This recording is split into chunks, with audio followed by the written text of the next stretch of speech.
नमस्कार.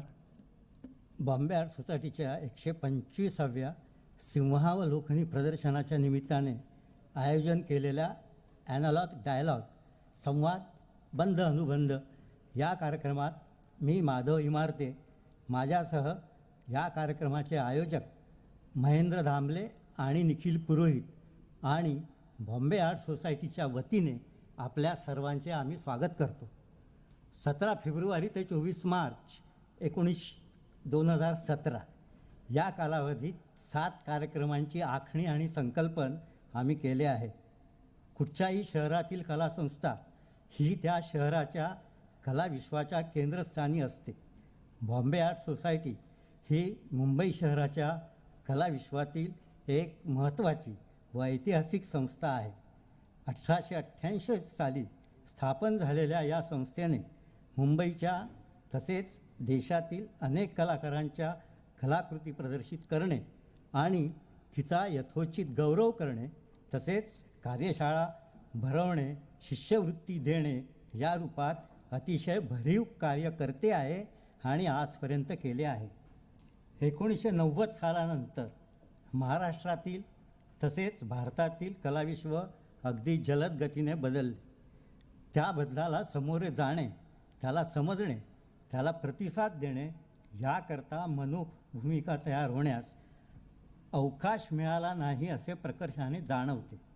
कला विद्यार्थी, शिक्षक, कलाकार, कला शिक्षण, प्रसार आणि आदी संबंधित कार्य करणाऱ्या संस्था ह्या सगळ्यांचीच हीच अवस्था होती किंवा सध्याही आहे असे म्हटल्यास फारसं वावगं ठरणार नाही. कलाविश्वातील बदल हा युरोपीय, अमेरिकन आदी दृश्यकला विचारप्रणाली यांच्या प्रभावातून झाला आहे. त्यामुळे त्याचे संदर्भ आपल्या अनुभवाशी सहजपणे जुळत नाहीत. परिणामी ते आपल्याला अनोळखी राहतात. त्यामुळे आपल्या कलाविश्वातील बदल, त्यांचं स्वरूप पाहण्यास आपल्याला एकीकडे आपला इतिहास आणि त्याचबरोबर त्याची समकालीन कलेशी जुळलेली नाळ याकडे पाहणे जरुरीचे आहे. बॉम्बे आर्ट सोसायटीचे हे रेट्रॉस्पेक्टिव्ह प्रदर्शन अंतर्मुख होऊन सिंहावलोकन करण्यास एक उत्तम संधी आहे. याच भूमिकेतून आम्ही पुढील 7 कार्यक्रमांची रचना आणि योजना केली आहे. ही योजना करताना दृश्यकलेच्या दस्तऐवजीकरण, इतिहास, लेखन, कला शिक्षण, कलाकृतीचे संवर्धन, विशिष्ट कलामूल्यांचा प्रसार व त्याचे महाराष्ट्रातील स्वरूप, कला समीक्षा, दृश्यकलाविषयक मातृभाषेतील लिखाण व विचार, दृश्य व इतर कलामधील संबंध आदी विषयाकडे लक्ष देऊन त्यावरील चिंतन, चर्चा, सर्वंकष करण्याचा आमचा प्रयत्न आहे. या कार्यक्रमाची एक रूपरेषा म्हणून कुठले कुठले कार्यक्रम आहेत त्यांची लिस्ट मी आपल्याला एकदा वाचून दाखवतो. सुरुवातीचा आजचा जो कार्यक्रम आहे तो बॉम्बे आर्ट सोसायटीचा इतिहास आणि वाटचालीचे दस्तऐवजीकरण. यात आपण श्री सुहास बोलकर यांची डॉक्टर नितीन हडप हे मुलाखत घेणार आहे. तो कार्यक्रम माझा प्रास्ताविक झाल्यानंतर लगेचच चालू होणार. दुसरा कार्यक्रम आहे तो कला निर्मिती, कॉन्झर्वेशन आणि आर्काइव्हिंग आर्ट, कला निर्मिती, संवर्धन आणि जतन, एक अवलोकन. तिसरा कार्यक्रम अकादमिया अँड व्हर्नॅक्युलर ऑन्टॉजिनी, अकादमिक कला शिक्षण आणि त्यांचे प्रांतीय स्वरूप व विकास. Role of institution in art education, practice and promotion, कला शिक्षण, कला व्यवहार व कला प्रसार, कला संस्थांची भूमिका. नंतर 5वा कार्यक्रम आहे art practice, writing and expression, A perspective of human artist, कला अभ्यास, कलाविषयक लिखाण आणि अभिव्यक्ती, स्त्री चित्रकारांचा दृष्टिकोन. रिजनल रायटिंग अँड इन्क्वायरी, प्रादेशिक भाषेतील कलाविषयक लेखन, एक चिकित्सा, कला आणि सामाजिक चळवळ, society and social movement through art. हे साधारणपणे स्वरूप आहे. मला असं वाटतं की आपल्याला जे एक असं पुस्तिका जी आपल्याला वाटली आहे त्याचे सिनॉप्सिस वगैरे लिहिले आहेत.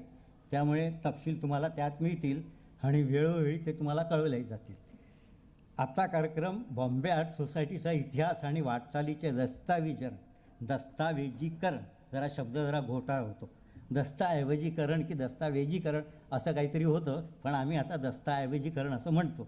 हा या प्रदर्शनाचे क्युरेटर व बॉम्बे आर्ट सोसायटीच्या इतिहासाचे लिपिकार अगर संकलक श्री सुहास बहुळकर यांच्या Bombay art society history and voice पुस्तकावर डॉक्टर श्री नितीन हडप आपली समीक्षात्मक निरीक्षणे मांडणार असून त्याचबरोबर ते लेखकाशी संवाद देखील साधणार आहेत.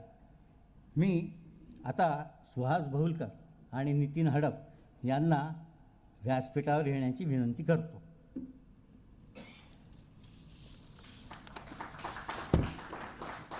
आता या दोघांच्या ओळखीचा एक थोडा औपचारिक कार्यक्रम मला करावा लागणार आहे. आजचे आपले जे Bombay art society history and voice आणि या प्रदर्शनाचे आणि या पुस्तकाचे लेखक श्री सुहास बहुळकर यांचा परिचय मला असं वाटतं इथल्या सगळ्यांना आहे. तरी पण एक औपचारिकता म्हणून मी काही फक्त ठळक गोष्टी त्यांच्या सांगणार आहेत. 3 पुस्तकाचं लेखन त्यांचं आहे. तुम्हाला माहीत आहे, बॉम्बे स्कूल, आठवणीतले आणि अनुभवतले, त्याचप्रमाणे करमरकरांवर त्यांनी पुस्तक लिहिलं आहे, तसं देऊसकरांवर पुस्तक लिहिलं आहे. मास्टर स्ट्रोक्स या जहांगीरतर्फे होणाऱ्या मालिकेत त्यांनी जवळजवळ 8 प्रदर्शनं क्युरेट केले आहेत. त्याचबरोबर त्यांनी मॅगझिनमध्ये आणि इतर अनेक ठिकाणी बरेच लेख लिहिले आहेत. आजचा जो कार्यक्रम आणि आजचं जे प्रदर्शन आहे, आज जे सुरू झालं आहे मागच्या आठवड्यात, त्याचे पण क्युरेटर ते आहेत. मला असं वाटतं आणि एक महत्त्वाची गोष्ट अशी की महाराष्ट्रातील गेल्या 200 वर्षातील महत्त्वाच्या चित्रशिल्पकाराची नोंद घेणाऱ्या दृश्यकला या चरित्रकोशाचे संकल्पन त्यांनी केले आहे. हा चरित्रकोश विवेकतर्फे काढण्यात आला होता आणि तो सुहास बहुळकरांनी संपादित केला होता. त्यांना अनेक सन्मान मिळाले आहे. मुख्य म्हणजे त्यांना त्यांच्या 3ही पुस्तकांना पुरस्कार मिळाले. एक महत्त्वाची सांगायची गोष्ट राहिली सुहास बहुळकरांविषयी, की जी खरं म्हटलं तर पहिलेच सांगायला पाहिजे होती, की ते महाराष्ट्राचे एक अतिशय उत्कृष्ट व्यक्तिचित्रणकार आहेत आणि आतापर्यंत त्यांनी अनेक लोकांची खूप उत्कृष्ट व्यक्तिचित्रे केलेली आहेत. म्हणजे मुळात सांगायचं म्हणजे ते पहिले चित्रकार आहेत, नंतर बाकीच्या गोष्टी. नितीन हडप हे चित्रकार आहेत. डॉक्टर नितीन हडप हे चित्रकार आहेत आणि इंडोलॉजिस्ट. भारतीय कलेतील संकरित रूपके या विषयात त्यांनी डॉक्टरेट घेतली आहे. मिनिस्टर ऑफ कल्चरची त्यांना फेलोशिप मिळाली आहे. तसंच व्हिक्टोरिया अल्बर्ट म्युझियमचे त्यांना नेहरू अवॉर्ड लाभले असून पुरा फॅशन हे पुस्तक त्यांचं प्रसिद्ध झालं आहे. मला वाटतं इतकी ओळख पुरे आहे. आता मी नितीन हडपांना अशी विनंती करतो की त्यांनी मुलाखतीला किंवा त्यांची जे निरीक्षणे आहे यांना सुरुवात करावी. प्रश्न आहेत जे मी निरीक्षण म्हणून नोंदवलेत, त्याची उत्तरं सर नंतरच्या भागाकडे किंवा दोन्ही पद्धतीने जाऊ शकतो. अगदी कव्हर बघितलं की साधा प्रश्न मनात आला की द बॉम्बे आर्ट सोसायटी इतिहास आणि वाटचाल. तर इतिहास जेव्हा म्हणतो तेव्हा वाटचाल त्याच्यात अंतर्भूत असते असं सर्वसाधारणपणे मानलं जातं. तर त्या बाबतीत आपण पुढे बोलाल. या पुस्तकामध्ये जे पहिलं अध्यक्षीय मनोगत आहे ते खूप मोजक्या शब्दात आणि संकल्पना स्पष्ट करणारं आहे.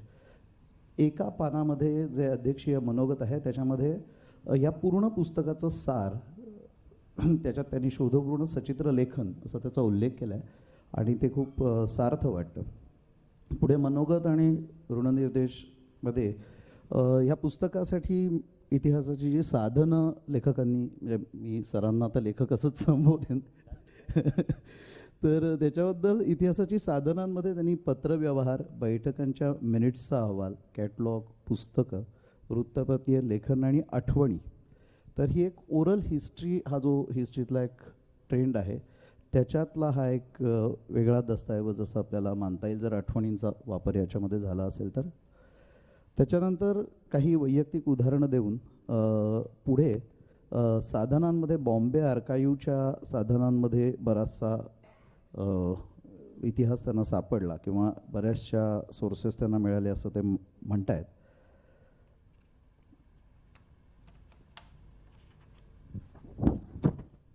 आणखीन एक माझ्या मनामध्ये प्रश्न उभा राहिला, ते म्हणजे या पुस्तकाच्या सुरुवातीला एक Bombay art society establish in 1988 जे पोस्टर खाली लावलेलं आहे ते छापलेलं आहे, पण त्याच्या खाली ते वाचल्यावर मनात प्रश्न उभा राहतो की ही मूळ कुठल्या पत्राची किंवा मसुद्याची किंवा जाहीरनाम्याची उद्दिष्टांची ही प्रत आहे का, ही कुठे आढळली, आज कुठे आहे, त्याच्यावर कॅलिग्राफी कोणी केली का, आपण काही सजावटीचा भाग म्हणून त्याच्यामध्ये घेतला, असा एक प्रश्न मनामध्ये आला आहे. पुढे उत्तर अशा पद्धतीने जाऊया. ठीक आहे, प्लीज. ठीक आहे, चालेल, आपण असे जाऊया. चालेल चालेल चालेल. इतिहास आणि वाटचाल ह्याच्यामध्ये काय विचार, नक्कीच विचार झाला असणार आहे की इतिहास न म्हणता इतिहास आणि वाटचाल असं आपण म्हणताय. कसं आहे की इतिहास जो आहे तो चित्रामधनंही मांडता येऊ शकतो आणि वाटचाल जी आहे ती देखील चित्रामधनं दिसते या प्रदर्शनात. पण सर्वसामान्य माणसाच्या दृष्टिकोनातनं ती शब्दातनं मांडावी ही यामागची भूमिका आहे. आज इथे जमलेले बरेचसे चित्रकारच आहेत, त्यामुळे त्यांना कल्पना असणार की चित्रांमधनं काय घडत गेलं आहे. म्हणजे अगदी रवी वर्माचं दमयंती चित्र ते 2016मधलं आत्ताच्या गेल्या वर्षीच्या प्रदर्शनामध्ये पारितोषिक मिळालेलं चित्र. या मधल्या काळात काय घडलं आहे हे सर्वसाधारणपणे ढोबळमानाने आपल्याला माहिती आहे,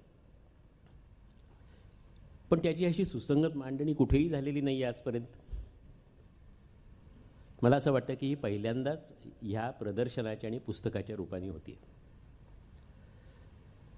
बरं, ह्यात फक्त एक मर्यादा अशी आहे, विशेषतः ह्या प्रदर्शनासंदर्भात, की याची कन्सेप्ट जी आहे ती सर्वोच्च पारितोषिकं मिळालेल्या कलावंतांची चित्र.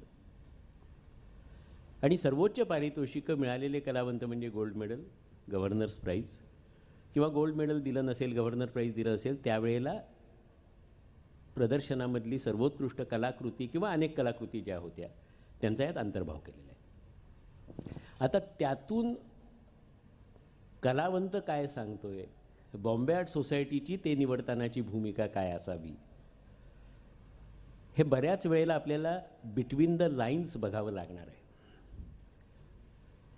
जगामध्ये प्रत्येक गोष्ट स्पष्ट करून सांगण्यापेक्षा, म्हणजे गाय का दूध असं म्हणायची गरज नसते. दूध म्हणल्यावर गाईचं किंवा म्हशीचं असू शकतं हे समजतं आपल्याला, पण त्याच्याबरोबरच आपल्याला इतर काही गोष्टी त्याच्या अनुषंगाने समजून घ्यायच्या असतात आणि आपण समजून घेतो. आणि कलावंतांच्या कुटुंबामध्ये असणाऱ्या इतर व्यक्तींनीही ह्याकडे लक्ष द्यावं म्हणून याच्यामध्ये इतिहास आणि वाटचाल या दोन्हीचा अंतर्भाव केलेला आहे. मला वाटते हे पुरेसं स्पष्ट आहे. हो. आता आपण पुढे जाताना एकूण मांडणी जी आहे याची, त्याच्यामध्ये दोन भाग आहे. एक तर सोसायटी सुरू करतानाची पार्श्वभूमी ही खूप चांगल्या पद्धतीने मांडली आहे, त्याला अनेक संदर्भ वापरलेले आहेत. आणि एकूण युरोपियन कलेची वाटचाल, त्याच्यामध्ये ब्रिटिश कलेची स्वतंत्रपणे मांडलेली आहे, फ्रेंच आर्टची स्वतंत्र मांडलेली आहे, आणि त्याचा इथल्या सोसायटी, म्हणजे अशी सोसायटी सुरू करण्यासाठीचं जे इन्स्पिरेशन आहे त्याची मुळं मला वाटतं तुम्ही ह्या निमित्ताने तिथे शोधण्याचा प्रयत्न केला आहे की रॉयल अकॅडमीच्या प्रदर्शनामध्ये किंवा फ्रेंच सॉलॉनमध्ये ती मुळं शोधायचा प्रयत्न केला आहे की अशी एक जीवनशैली आहे ज्याच्यासाठी इथे पाहिजे. मग त्याच्यामध्ये त्यांचा उल्लेख केलेल्या सिमला सोसायटी आहे, पुणा आर्ट सोसायटी आहे, इतर अनेक आहेत. तर हे करताना हा जो रेफरन्स आहे हा तुमच्या कसा लक्षात येत गेला? नाही, एकूण आपला जर इतिहास बघितला म्हणजे अलीकडच्या काळातला, तसा भारताला हजारो वर्षांचा इतिहास आहे. एक समज असा होता की आपल्याकडे प्री हिस्टॉरिक काही नाहीच आहे म्हणून. म्हणजे आजही कलेच्या इतिहासाच्या पुस्तकामध्ये युरोपमधल्याच देशांमधल्या प्रागैतिहासिक चित्रकारांची चित्र दाखव किंवा प्रागैतिहासिक पुरावे दिले जातात, चित्र असतील, शिल्प असतील. पण भारतामध्येही अशा अनेक गुफा सापडलेल्या आहेत. पण दुर्दैवाने अशी परिस्थिती आहे की आपल्या इतिहासाबद्दल कुठल्याही प्रकारची आस्था नाही आहे. आपण कुठल्याही प्रकारे त्यासाठी प्रयत्न करत नाही आहोत. अगदी अलीकडच्या काळातलाही इतिहास आपल्याला माहिती नाही, ही दुर्दैवानी वस्तुस्थिती आहे. आणि बॉम्बे आर्ट सोसायटीचा इतिहास हा उपलब्ध नाही, ही वस्तुस्थिती ज्यावेळेला बाबूराव सडवेलकरांनी 100 वर्ष पूर्ण झाली सोसायटीला, त्यावेळेला जे प्रदर्शन केलं, त्या प्रदर्शनासंदर्भात लिहिलेल्या लेखामध्ये लिहिले होतं ते वाक्य मी माझ्या मनोगतामध्ये उद्धृत केलेलं आहे. आणि त्याचा गोषवारा सांगतो, ते वाक्य वाचून न दाखवता, की हे प्रदर्शन करायचं ठरलं आणि पुस्तक करायचं ठरलं. मी बॉम्बे आर्ट सोसायटीच्या ऑफिसमध्ये गेलो आणि मला धक्काच बसला. तिथे कुठल्याही प्रकारे पत्रव्यवहार, फोटो, जुने कॅटलॉग आणि कागदपत्र उपलब्ध नव्हती. बाबूराव सडवेलकरांनी हे प्रदर्शन केलं 1979मध्ये. आज साल आहे 2017. मीही ज्या वेळेला शोध घ्यायला सुरुवात केली त्यावेळेला त्यापेक्षाही परिस्थिती वाईट होती, ही वस्तुस्थिती आहे. यात मी संस्थेला, व्यक्तीला, कुणालाही दोष देत नाही आहे. मी आपल्या मनोवृत्तीवर भाष्य करतो आहे आणि ह्यामध्ये सुधारणा करण्यासाठी काहीतरी करणं तर आवश्यक आहे. आणि हे जे काम आहे हे खरोखरीच एक प्रकारे आपलं कामधंदा सोडून करायचं काम आहे. आणि हे कुणी करायचं की नाही हा प्रश्न माझ्या मनासमोर उभा राहिला. आणि मला असं वाटलं की अरे कुठे मी या लफड्यात पडतोय. पण त्याच्याचबरोबर माझ्या मनाला आतला आवाज जो होता माझा, तो हे सांगत होता की याची सुरुवात तू आणि तुझ्यापासूनच केली पाहिजेस. लोकांसांगे ब्रह्मज्ञान हे चालू शकत नाही, त्याची सुरुवात आपण स्वतःपासून करायला पाहिजे. आणि मग आपोआप गोष्टी जुळून येतात. ती सुरुवात केली आणि जेव्हा सुरुवात केली त्यावेळेला अनेक प्रकारे मी गोष्टी मिळवण्याचा प्रयत्न सुरू केला. अनेक व्यक्तींना आवाहनं केली, जाहीरपणे व्हॉट्सअपवर असेल, ईमेलवर असेल, अनेक लोकांशी बोलून. आणि मग कॅटलॉग मिळायला लागले ना. बॉम्बे आर्काइव्जमध्ये 2.5 महिने इथे राजपूत बसलेला आहे. अनिलराव म्हणून अजून एक दुसरा होता, आज तो मुंबईत नाही आहे म्हणून आलेला नाही आहे. बॉम्बे आर्काइव्ज बाजूलाच आहे. आणि इथे असलेल्या लोकांनी कुणीही बॉम्बे आर्काइव्ज जर बघितलं नसेल तर माझी सगळ्यांना विनंती आहे की खरोखरी बॉम्बे आर्काइव्ज बघून या. That is one of the greatest source of history. आणि ते ब्रिटिशांनी निर्माण केलं आहे. आपलं महाराष्ट्र शासन ते सांभाळूही शकत नाही अशी अवस्था आहे. तिथे प्रचंड पुरावे उपलब्ध आहेत, पण त्याचं डिजिटायझेशन झालेलं नाही आहे. 1889चा टाइम्स ऑफ इंडियामधला पहिल्या प्रदर्शनाचा वृत्तांत, तिथे ती फाईल मला बघायला मिळाली. त्या फाईलला बाइंडिंग होतं. आता वर्तमानपत्र जुनं किती मोठं असायचं आपल्याला कल्पना असेल. हा असा एवढा मोठा आकार, तेवढी मोठी फाईल. जमिनीपासून छतापर्यंत, या छतापेक्षा किमान 5 पट उंच छत आहे बॉम्बे आर्काइव्जचं. जमिनीपासून छतापर्यंत अशा सगळ्या फाईल लावून ठेवलेल्या आहेत. तिथे त्याच्यासाठी सरकत्या शिड्या आहेत. त्या शिड्यावर चढून त्या तिथल्या कामगारांनी, तिथे काम करणाऱ्या लोकांनी ती फाईल खाली काढली. फाईल हातात घेतल्याबरोबर तिथले जे सुपरवायझर आहेत ते म्हणले की सर याची अवस्था भयंकर असणार हो. म्हटलं बघूया तरी आपण. काळजीपूर्वक ती फाईल टेबलावर ठेवली आणि ती टेबलावर ठेवून मी नुसता असा उघडायचा प्रयत्न केला. चुकून त्याला एक वर्तमानपत्राचा कागद चिकटला होता. तो कागदाचा तुकडा माझ्या हातात आला आणि फाईल धाडकन खाली पडली. म्हणजे तो कागद जो आहे वरचा कव्हर ते, कारण तो कागदच इतका जीर्ण झालेला आहे. वृत्तपत्राचा कागद जीर्णच असतो. पण तिथे मला 1937 नंतरची वृत्तपत्र मिळाली, जी आम्ही फार काळजीपूर्वक हँडल करू शकलो. असं जमवत गेलो. अनेक जण कॅटलॉग देत गेले. इथे प्रकाश कवळी आलेत, पाडेकर आहेत, वासुदेव कामतकडे एस एम पंडितांचे कॅटलॉग आलेले होते आणि जागोजागून लोकांचा प्रतिसाद मिळाला. इतिहास संकलनासाठी आवश्यक त्या गोष्टी हळूहळू माझ्याकडे जमा होत गेल्या. त्याचं जे सगळे एकूण कार्यपद्धती सांगितली सरांनी किंवा सोर्सेससाठी, त्याचं ह्याच्यात रिफ्लेक्शन असं दिसतं. म्हणजे पहिल्या प्रदर्शनाचा तुम्ही जो उल्लेख केला त्याच्यामध्ये सर्वोच्च पुरस्कार सिमल्याच्या 2 चित्रकारांना मिळाला असं लिहिलं. 2-3 गोष्टी इंटरेस्टिंग वाटतात. इथे प्रदर्शनात एक नेटिव्ह जेंटलमन हा विभाग होता. हा एक थोडासा वेगळा मुद्दा आहे इथे, की इंग्लिश मनचं प्रदर्शन आणि तिथे नेटिव्ह जेंटलमन. दुसरं एक की पडदानशील स्त्रियांकरता खास सोय प्रदर्शन बघण्याची केली होती. सो अशा काही इंटरेस्टिंग नोंदी ह्याच्यामध्ये आपल्याला मिळत आहेत आणि ते वृत्तपत्रातल्या 4 लेखाबद्दलच तुम्ही मला वाटतं लिहिलं इथे. त्याबद्दलची एक गंमत सांगतो. टाइम्स ऑफ इंडियाने डिजिटायझेशन सगळ्याचं केलेलं आहे. सुमारे 2.5 महिने टाइम्स ऑफ इंडियाशी पत्रव्यवहार केला. त्यांनी अक्षरशः बुचकळ्यात टाकणारे किंवा संताप आणणारे प्रश्न दिल्लीहून मला दरवेळेला यायचे ईमेलवर. त्याला मी उत्तर द्यायचो. What is relation between Times of India and Bombay art society, why should we give it to you. मग त्यांना मी एक जवळजवळ रिसर्च पेपरच पाठवला की बॉम्बे आर्ट सोसायटीचा कसा संबंध होता, पहिल्या प्रदर्शनाच्या वेळेला कशा पद्धतीने काही केलं. म्हणजे मला इमेज हवी होती आणि ठोस पुरावा हवा होता, जो मी इथे अभिमानाने लावणार होतो ते वृत्तपत्र. 2.5 महिन्याच्या पत्रव्यवहारानंतर त्यांनी एका फोटोसाठी 20,000 रुपये मागितले, एका इमेजसाठी. आणि अशा टाइम्स ऑफ इंडियामध्ये 19 फेब्रुवारी आणि 25 मार्च या दरम्यान 4 वेळेला 1889मध्ये टाइम्स ऑफ इंडियामध्ये बातम्या आल्या होत्या, चर्चा घडवून आणली होती. आम्ही 4 वेळेच्या 8 इमेजेस होणार होत्या, कारण एका याच्यामध्ये ते त्यांनी बसवलेलं नव्हतं. तर ती इमेज म्हणजे तो कॉलम जो आहे तेवढा कॉलम्स आम्हाला देणार. 8 दुने 16, 1,60,000 रुपये यासाठी घालायचे का? मी स्वतः निर्णय नाही असा घेतला. एक वृत्तपत्र त्यावेळेचं लागलं नाही म्हणून प्रदर्शनाचं महत्त्व कमी होणार नाही आहे याची मला खात्री होती. माहिती इतरत्र अनेक ठिकाणी उपलब्ध होती, ती घेतली आहे आणि त्या माहितीचा वापर केलेला आहे. माहितीच्या वापरावर काही वृत्तपत्र बंधन घालू शकत नाही आणि अशा अनेक अनुभवातनं हे काम पुढे गेलेलं आहे.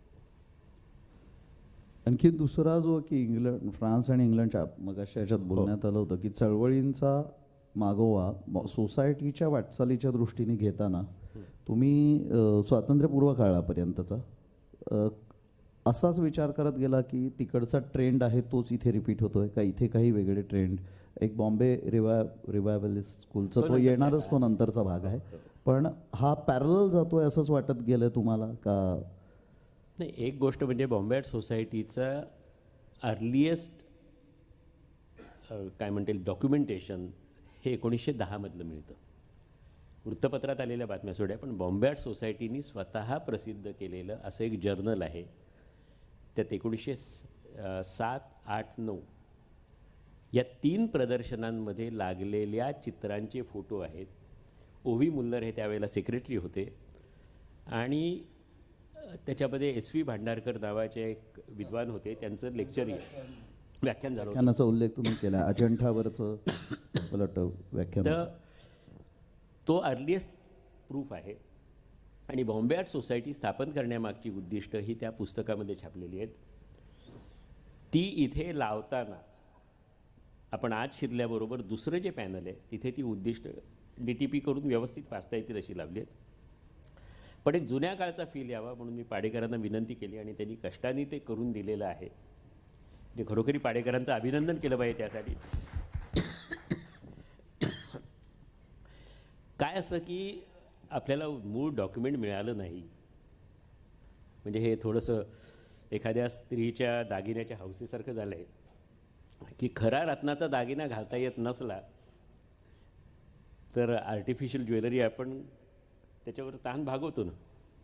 इथे डॉक्युमेंटच उपलब्ध नाही आहे. पाडेकरांनी त्या काळात जाऊन विचार करून तसं रत्न आम्हाला उपलब्ध करून दिले. कारण तो बघितल्यावर तो प्रश्न मनात येतो.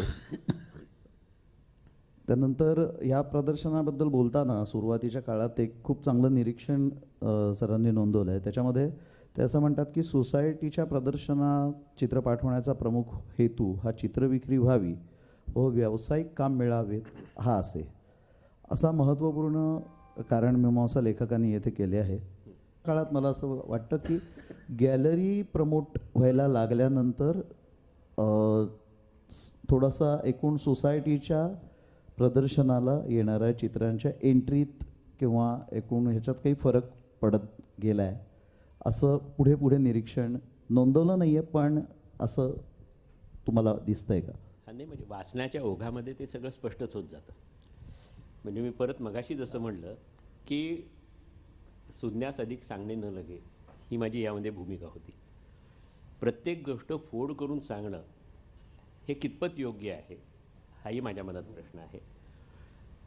आणि आपण जर असा विचार केला की सोसायटी ज्यावेळेला स्थापन झाली त्यावेळेला उद्दिष्ट प्रामुख्याने हे होतं स्थापन करणाऱ्यांचं, कारण ते सर्व ब्रिटिशच होते. कुणी हायकोर्ट जज होतं, कुणी गव्हर्नर होतं, म्हणजे गव्हर्नरना त्याच्यावर आमंत्रित केलं गेलं, कुणी समाजामध्ये धुरीण होते. आणि परदेशामधून जे स्त्री पुरुष येतात आणि ज्यांनी चित्रकलेचा व्यासंग केला आहे त्यांना संधी मिळावी, हा एक पहिलं उद्दिष्ट त्यांचं होतं की त्यांना त्यांची कला दाखवण्याची संधी मिळाली नाही तर त्याची कला निर्मिती थंडावेल आणि त्यातून निष्पन्न काय होईल तर ते जे शिकलेत ते विसरतील. हे टाळणं हा पहिला हेतू होता. म्हणजे इतका साधा प्रामाणिक आणि व्यावहारिक हेतू बॉम्बे आर्ट सोसायटीची स्थापना ज्यांनी केली त्यांनी मनामध्ये ठेवला होता, याच्याबद्दल आज मला कौतुक वाटते. हल्ली आपण गप्पा खूप मोठ्या मारतो, आपले खायचे आणि दाखवायचे दात वेगळे असतात, ही दुर्दैवानी परिस्थिती आहे. मला हे खरोखरी चांगलं वाटलं अतिशय. पण मग त्याबरोबर त्यांनी असा विचार केला की अरे जे स्कूल ऑफ आर्टची स्थापना झालेली आहे इथे 1857मध्ये. आपण 1888मध्ये ही बॉम्बे आर्ट सोसायटी, कारण त्यावेळेला मुंबईचा विकास प्रचंड वेगाने होत होता. 1865 पासून ब्रिटिशांना मुंबई ही लंडनच्या धर्तीवर विकसित करायची होती. आणि मग तिथे काय असावं तर त्यांनी अनेक प्रकारे ते प्रयत्न सुरू केले. वास्तू बांधल्या, रेल्वे आहे, तारायंत्र आहे, शिक्षण आहे, कला शिक्षण आहे आणि त्याबरोबरच वेगवेगळ्या विषयांमध्ये कार्य करणाऱ्या संस्था, जिओग्राफिकल सोसायटी, नंतर नॅचरल हिस्ट्री सोसायटी, अशा अनेक सोसायट्या त्यांनी वेगवेगळ्या विषयातल्या सोसायट्या सुरू केल्या. तशीच कलाविषयक सोसायटी स्थापन करण्याचा त्यांनी निर्णय घेतला आणि तो 1888मध्ये प्रत्यक्षात आला. तर त्याच्या आधी सिमल्यामध्ये झाली होती 1871मध्ये, पुन्हा आर्ट एक्झिबिशन व्हायचं. मद्रासला काम सुरू झालं होतं. कलकत्त्यामध्येही अशा पद्धतीचं काहीतरी ॲक्टिव्हिटी असावी, कारण गव्हर्नर्स अवॉर्ड दिलं जायचं कलकत्त्यामधनं, व्हॉइसरायज अवॉर्ड. इथे त्यांनी ही स्थापन केली. त्यावेळेला दुसरा उद्देश त्यांच्या जे मधनं बाहेर पडणाऱ्या विद्यार्थ्यांना प्रोत्साहन मिळावं हाही एक उद्देश ठेवलेला होता. आता जे मधनं बाहेर पडणारे कोण होते तर ते नेटिव्ह असायचे, म्हणजे इथले एतद्देशीय कारागिरांची मुलं, त्यांच्यासाठी ही शाळा काढलेली. त्यांना आपली कला दाखवायची संधी कुठे होती, कारण त्या काळात आर्ट गॅलरीज नव्हत्या, प्रदर्शनही फारशी होत नसत. आणि मग दाखवायची आपली कला दाखवायची संधी एकमेव जागा म्हणजे अशी होणारी वार्षिक प्रदर्शनं. मी विस्ताराने यासाठी सांगतोय की कला निर्मिती कलावंत करतच असतो. एक तर तो व्यवसायासाठी करत असतो, नाही तर त्याला स्वतःला कराविशी वाटते म्हणून करत असतो. आणि हे दोन्ही प्रकार पूर्वीही होते, आजही आहेत. आय पेंट फॉर मायसेल्फ वगैरे हे जे काय भाषा आहे ना, किंवा व्हॅनगॉगसारखं जगा, नाही आहे, हे सत्य नाही. कलावंत जगण्यासाठीही काम करतो आणि त्याला स्वतःला इच्छा होते म्हणूनही करतो. व्यवसायासाठी केलेलं काम ते देखील कुणाला तरी दाखवावं ही इच्छा असते. बॉम्बे आर्ट सोसायटी ही त्यासाठीही वापरली गेलेली जागा आहे. आता काही उदाहरणं सांगतो की रवी वर्मानी चित्र काढलेलं पहिल्या प्रदर्शनामध्ये पाठवलं. ते औंधच्या दादासाहेब पंतप्रतिनिधी नावाचे राजे होऊन गेले, म्हणजे भवानराव पंतप्रतिनिधी ज्यांनी म्युझियम निर्माण केलं त्यांचे मोठे भाऊ. ते त्या काळी मुंबईत येऊन राहिले होते आणि मुंबईमध्ये त्यांनी मोठी प्रॉपर्टी खरेदी केली होती आणि मोठे ऐशारामात राहायचे.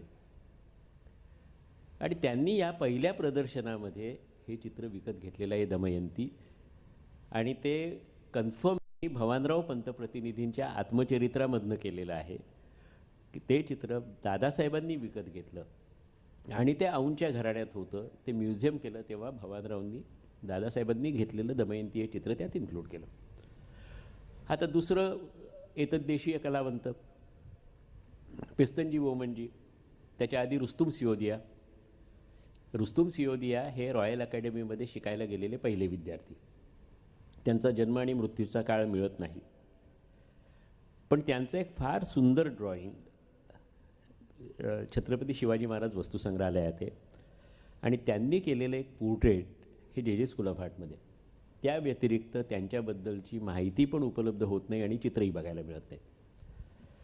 सुदैवाने जे स्कूल ऑफ आर्टमधलं चित्र इथे आणलेलं आहे आणि ते लावलेलं आहे खाली, a portrait of a Parsi priest. आता ह्या लोकांना चित्र दाखवण्याची संधी ही या प्रदर्शनांमध्ये होती. आयोजकांनी विचार असा केला की यांना आपण प्रोत्साहन तर द्यायलाच पाहिजे. मग अवॉर्ड फॉर नेटिव्ह आर्टिस्ट अशी एक कॅटेगरी निर्माण केली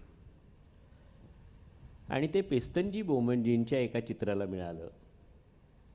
पण ते चित्र कोणचं आहे याचा पुरावा कुठेही मिळत नाही, भरपूर शोध घेतला. पण त्याच प्रदर्शनामध्ये अत्यंत उत्कृष्ट असणारं असं पारसी गर्ल हे जे चित्र आहे त्या चित्राची प्रतिकृती खाली लावलेली आहे. गंमत अशी की त्यावेळेलाही चर्चा झाली होती असा पुरावा मिळतो की पेस्तनजी बोमनजींच्या पारसी गर्ल या चित्राला पारितोषिक का मिळालं नाही. म्हणजे पूर्वी आत्ता जशा चर्चा होतात किंवा वादविवाद होतात तसे पूर्वीही होत होते याचा हा पुरावा आहे. दुसरा असा उल्लेख मिळतो की त्यावेळी गव्हर्नरांचं जे भाषण झालं त्या भाषणामध्ये त्यांनी जाहीरपणे रवी वर्मा आणि पेस्तनजी बोमनजी यांचा उगवते तारे म्हणून उल्लेख केलेला आहे आणि त्याचा पुरावा मिळतो. तुम्ही उल्लेख केलेला माझ्या लेखातही केलेलाच आहे. तर अशा पद्धतीने पहिल्या प्रदर्शनामध्ये एक काहीतरी विलक्षण मुंबईत घडतं आहे हे वाटल्यामुळे तत्कालीन सर्व वृत्तपत्रांनी, दुर्दैवाने मुंबई मराठी ग्रंथसंग्रहालयामध्ये 5 वेळा प्रयत्न करूनही आजही मला उत्तर आलेलं नाही आहे. मुंबई मराठी ग्रंथसंग्रहालयात मराठी वृत्तपत्र मिळू शकतात. एशियाटिकमध्ये काही आहेत, पण एशियाटिकमध्ये डिजिटायझेशन चाललं आहे त्यामुळे काही मिळालं नाही. टाइम्स ऑफ इंडियामधनं मिळालं नाही. पण आत्ता मला असं वाटतं की याच्यामधनं संशोधनाला किंवा एखादा ह्यातला पैलू घेऊन पहिलं प्रदर्शन या विषयावर कुणी जर संशोधन करायचं ठरवलं तर बऱ्याच गोष्टी उपलब्ध होण्यासारख्या आहेत. त्याचा शोध कुठे घ्यावा याच्याबद्दल मी निश्चित काहीतरी ठोस सांगू शकतो आणि हा प्रोजेक्ट कुणीतरी हातात घ्यावा, कारण अनेक इंटरेस्टिंग गोष्टी त्यातनं पुढे येणार आहेत. नक्कीच, कारण एकूणच पुस्तक बघता हा एक मुद्दा त्याच्यातनं समोर येतो की पुढच्या संशोधनाच्या बऱ्याच दिशा याच्यातून क्लिअर होईल आणि तशी माहिती याच्यामध्ये संकलित झालेली आहे. याच्यामध्ये एक नक्की उल्लेख करण्यासारखी गोष्ट आहे की हिंदुस्थानातील परिस्थिती या मथळ्याखाली इंग्रज आल्यानंतर इथे काय घडलं आहे आणि इथल्या कला अभिरुचीवर त्याचा कसा परिणाम झाला आहे हे खूप मोजक्या शब्दात याच्यात मांडलं गेलेलं आपल्याला दिसतं. त्याच्यानंतर काही काळामध्ये पुरस्कार दिलेत, काही काळात नाही दिले. याच्याबद्दल बोलताना खूप ठोस विधान करताना सरांनी असं म्हटलं आहे की पुरस्कार मिळाले नाहीत पण व्यावसायिक कामं मिळालीत असे काही कलावंत आहेत. काही कलावंत असे आहेत की ज्यांना पुरस्कार मिळालेत पण व्यावसायिक कामाच्याकडे त्यांची तशी वाटचाल नसेल. तर अशा प्रकारची निरीक्षण पण याच्यामध्ये सोसायटीच्या या गमतीदार गोष्ट नोंदलेली आहे. काही फोटो मी छापलो नाही, इंग्रजी आवृत्ती मिळाले तर जरूर छापणार आहे. फेलिसी नावाचा एक इटालियन शिल्पकार बडोद्याच्या सयाजीराव गायकवाडांनी बडोद्याच्या दरबारात बोलवलेला होता आणि फेलिसीनी बडोद्याच्या दरबारासाठी बरीच शिल्प केली, जवळजवळ 39 शिल्प केली आणि अप्रतिम काम आहे. तुम्ही बडोद्याला जाऊन बघा, अतिशय अप्रतिम कामं आहेत ती सगळी. आणि त्यातली काही शिल्प ही नंतरच्या काळामध्ये फेलिसीनी मला वाटतं 1895मध्ये बडोदा सोडलं आणि 1896मध्ये बडोद्यातून काही शिल्प बॉम्बे आर्ट सोसायटीच्या प्रदर्शनासाठी पाठवली गेली होती आणि त्याचा हेतू पारितोषिक हा निश्चित नव्हता, कारण फेलिसी हा इटालियन मास्टर होता त्या काळामध्ये जगात गाजलेला, पण त्याचा हेतू विक्री हा निश्चित होता आणि ती बहुधा विकलीही गेली असतील. काही कलावंत हे विक्रीसाठी चित्र पाठवायचे, व्यावसायिक कलाकृती केली असेल किंवा व्यावसायिक पोर्ट्रेट असेल तर ते मुद्दाम इथे लावायचे या प्रदर्शनामध्ये, कारण त्यामुळे त्यांना नवीन ऑर्डर मिळायच्या. पिठावाला हे त्याचं उदाहरण आहे. 1907, 8, 9 अशी 3 वर्ष पिठावालांना सुवर्णपदक मिळालं लागोपाठ. त्यातलं पहिलं जे पोर्ट्रेट आहे त्यांचं ते माय मदर म्हणून आहे. ते साहजिकच त्यांनी आपल्या आईवरच्या प्रेमामुळे केलेलं आहे. त्याचा फोटो खाली लावला आहे जो 1910च्या कॅटलॉगमध्ये मिळाला मला. आणि तो कॅटलॉग म्हणजे मी मुंबईमधली सर्व ग्रंथालयं धुंडाळली. मला दुर्दैवानी, खरोखरीच हे म्हणजे दुर्दैवीच परिस्थिती आहे, जे स्कूल ऑफ आर्ट असो की प्रिन्स ऑफ वेल्स म्युझियम म्हणजे CSMVS म्युझियम किंवा Asiatic Bombay University, David Sassoon Library, संस्थेनी आपले कॅटलॉग ह्या संस्थांमध्ये जावेत, या ग्रंथालयांमध्ये जावेत यासाठी सुरुवातीपासून प्रयत्न केले नसावेत असं आत्ता या सगळ्या शोधानंतर मी विधान करू शकतो. यापुढे तरी मला असं वाटतं आहे की संस्थेच्या आयोजकांनी किंवा संस्था जे चालवत आहेत त्या लोकांनी आपले कॅटलॉग फुकट अशा महत्त्वाच्या लायब्ररींना द्यावेत. संस्था असेल नसेल अशा पुस्तकांच्या रूपाने संस्था लायब्ररीमध्ये पुढच्या अभ्यासकांना निश्चित माहिती होईल. एशियाटिकमध्ये आता तरी आपण हे दिलं पाहिजे. एशियाटिकमध्ये फक्त सेंटेनरीचा कॅटलॉग आहे, 1910चा आहे आणि 1939चा आहे. CSMVS म्युझियममध्येही हीच परिस्थिती आहे. दरवर्षी बॉम्बे आर्ट सोसायटीतर्फे कॅटलॉग प्रसिद्ध झाल्यावर अशा 2-3 लायब्ररींना मुंबईतल्या तरी द्यायला पाहिजे आणि तसंच हे पुस्तकही संस्थेने पाठवावं असे आज मी विनंती करतो. संस्थेचे आहे तिथे सेक्रेटरी आहेत, बाकी काही मंडळी आहेत, कारण त्याचा पुढच्या पिढीला उपयोग होईल. जर आज अडचण आम्हाला आली, माझ्या आधी बाबूरावना आली, ही अडचण पुढे येणार नाही. त्यानंतर पुढे जो एक बदल म्हणजे मगाशी त्याचा उल्लेख आला की SV भांडारकरांचं व्याख्यान rock temple of western India याच्यावर त्यांनी एक सचित्र व्याख्यान दिलं होतं. अशा व्याख्यानांची पण काही शक्यता असेल की त्या कार्यक्रमाचा भाग म्हणून आपल्याला एक पुरावा मिळतोय म्हणून आपण अनेक आहेत असे. माझं दुसरा जो भाग येणार आहे त्याच्यामध्ये एकूण सामाजिक परिस्थिती, बॉम्बे आर्ट सोसायटीची स्थापना, बॉम्बे आर्ट सोसायटीची होणारी प्रदर्शनं, त्या प्रदर्शनाच्या जागा, खाली जो चार्ट लावलेला आहे त्या चार्ट अत्यंत संशोधनपूर्वक केलेला चार्ट येतो. त्याच्यामध्ये कुठे प्रदर्शन झालं नसेल तर केव्हा झालं नाही, गोल्ड मेडल केव्हा दिलं नाही, गव्हर्नर्स प्राईज केव्हा दिलं नाही, समजा दिलं असेल तर कुणाला मिळालं, या सगळ्याची यादी लावलेली आहे. आणि शिवाय मला वाटतं जागा प्रदर्शन स्थळ बदलण्याचं कारण पण याचं कारण नोंदी त्याच्यामध्ये ठेवलेल्या आणि दिसतात. दुसऱ्या पुस्तकामध्ये हे अधिक सविस्तर पद्धतीने येईल, कारण बॉम्बे आर्ट सोसायटीला स्वतःची अशी जागा जहांगीर आर्ट गॅलरी सुरू होईपर्यंत नव्हती. या वास्तूमध्ये बॉम्बे आर्ट सोसायटीची अनेक प्रदर्शनं झालेली आहेत. टाऊन हॉलमध्ये झाली आहेत, युनिव्हर्सिटीचा कॉन्व्होकेशन हॉल आहे, DD स्कूल ऑफ आर्टमध्ये झालेली आहेत. आणि कुठे केव्हा झालं आहे हे त्या चार्टमध्ये आहे, पुस्तकातही ते छापलेलं आहे.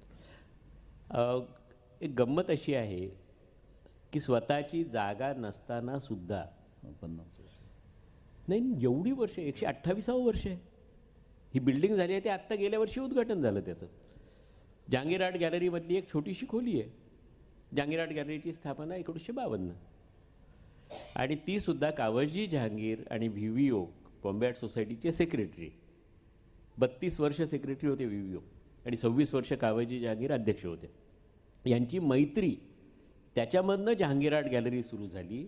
आणि आज परिस्थिती अशी आहे की जहांगीर आर्ट गॅलरीच्या कमिटीवर बॉम्बे आर्ट सोसायटीचे 3 मेंबर असतात ना, 2 मेंबर असतात. हे पदसिद्ध अधिकार आहे. केवळ मतं मिळवा, निवडून या की तुम्ही पोचला जहांगीर आर्ट गॅलरीच्या सिलेक्शन कमिटीवर, असा फायदा आहे मेंबर लोकांचा, म्हणजे येणाऱ्या समितीतल्या लोकांचा. मी याच्यापुढे काही बोलत नाही आहे.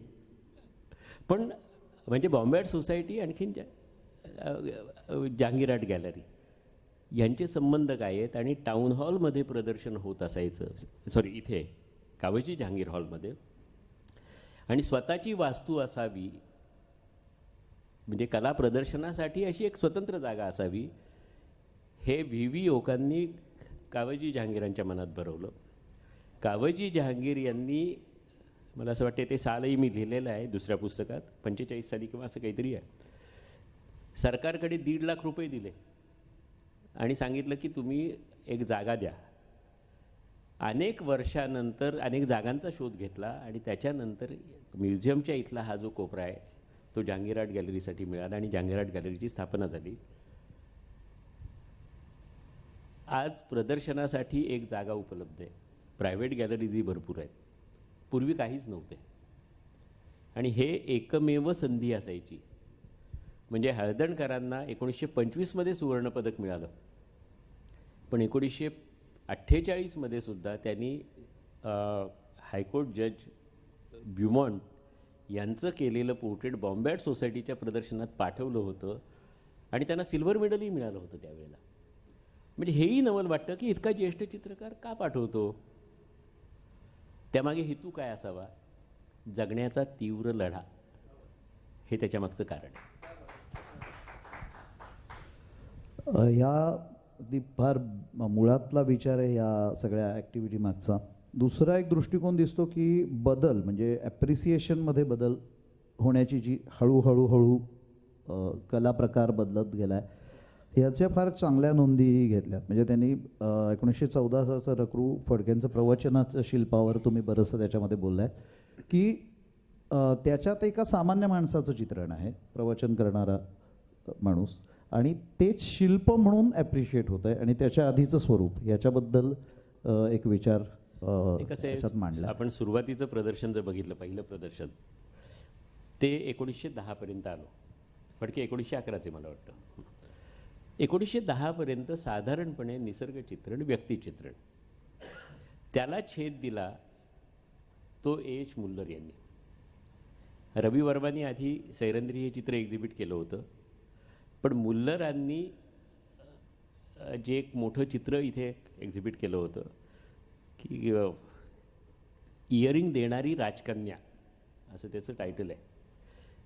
तर त्या चित्रामध्ये, म्हणजे त्या चित्रामधून एक असा वेगळा संदेश गेला की अरे, एका पौराणिक विषयावर एक उत्तम चित्र भारतीय चित्रकार करू शकतो.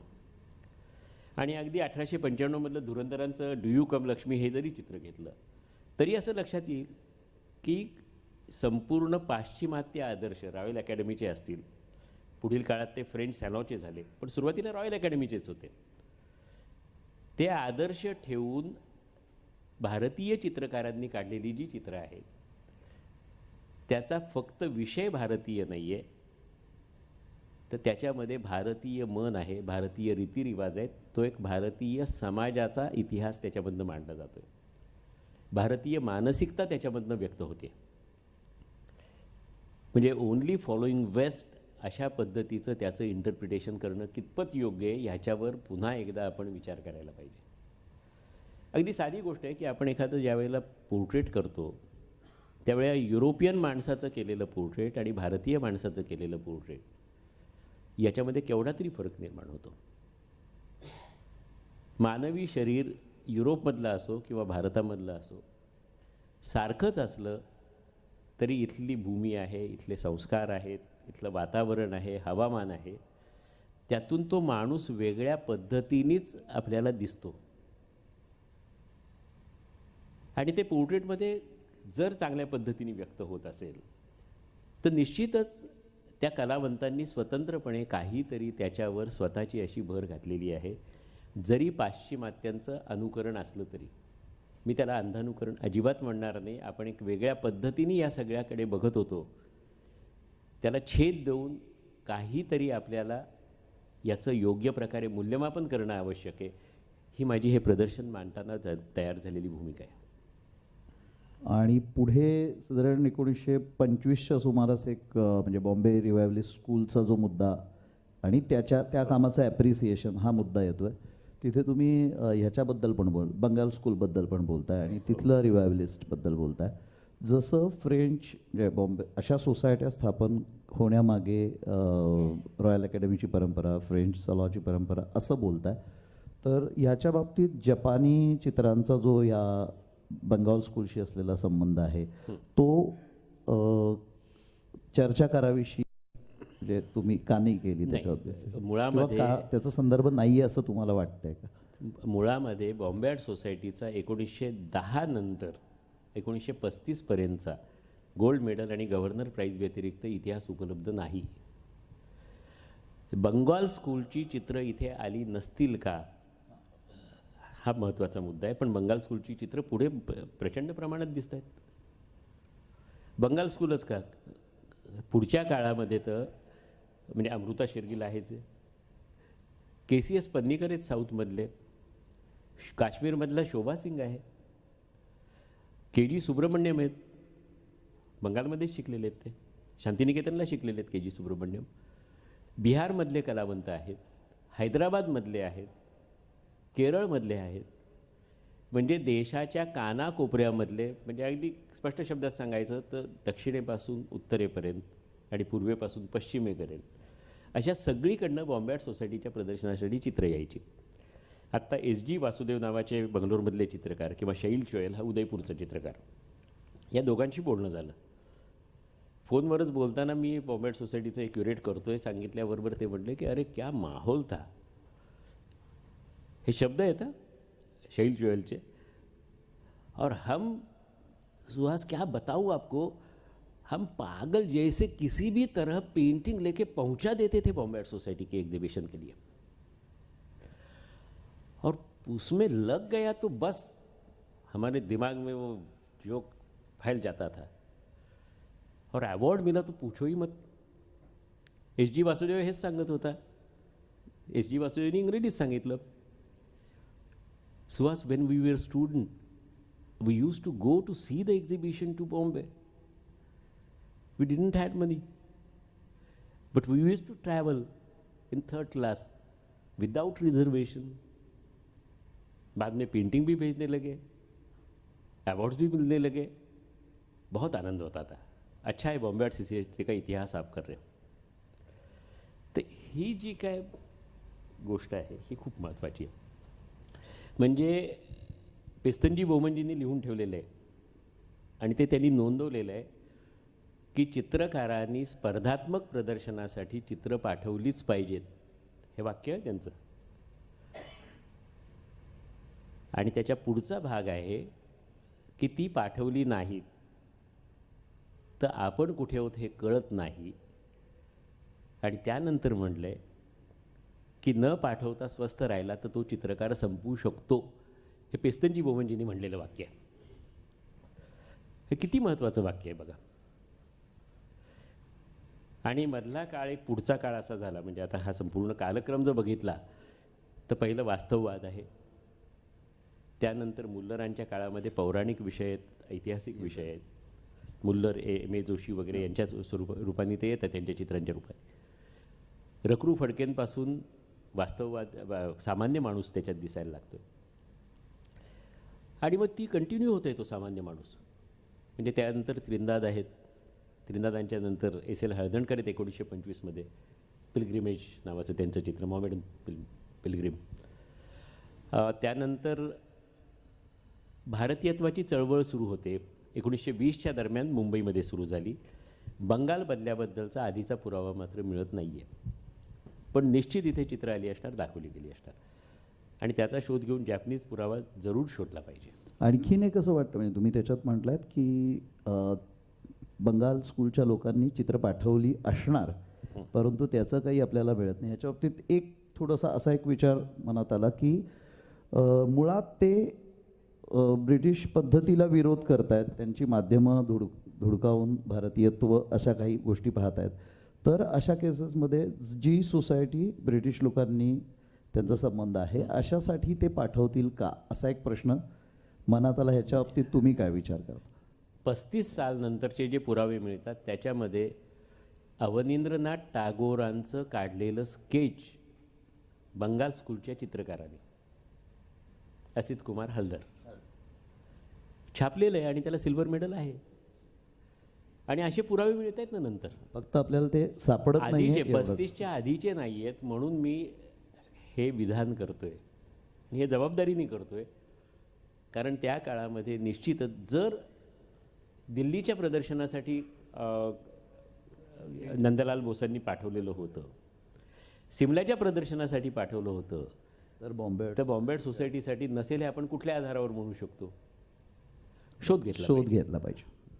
त्यानंतर तुम्ही काही चित्रकारांबद्दल, म्हणजे पुढच्या काळामध्ये आपण येतो तेव्हा हजरनीस, त्यानंतर म्हणजे त्यांचा सेझानसारखं वाटतं, किंवा जी.आर. संतोषवर क्युबिस्ट परिणाम दिसतो, त्याच्यानंतर रजा अल्मेलकर इम्प्रेशनिझम असं म्हणता. तर हा बदल स्वीकारण्याची इथल्या, म्हणजे तो बदल होतो इथे आणि तो सोसायटीच्या प्रदर्शनात त्यांना सर्वोच्च पुरस्कारांनी तो स्वीकारला जातोय असं दिसतंय. नाही, एक पहिली गोष्ट लक्षात घ्यायला पाहिजे की ही संपूर्ण जी वाटचाल आहे त्याच्यामध्ये सुरुवातीला वास्तववाद आणि तो थोडासा ॲरिस्टोक्रॅटिक वास्तववाद आहे.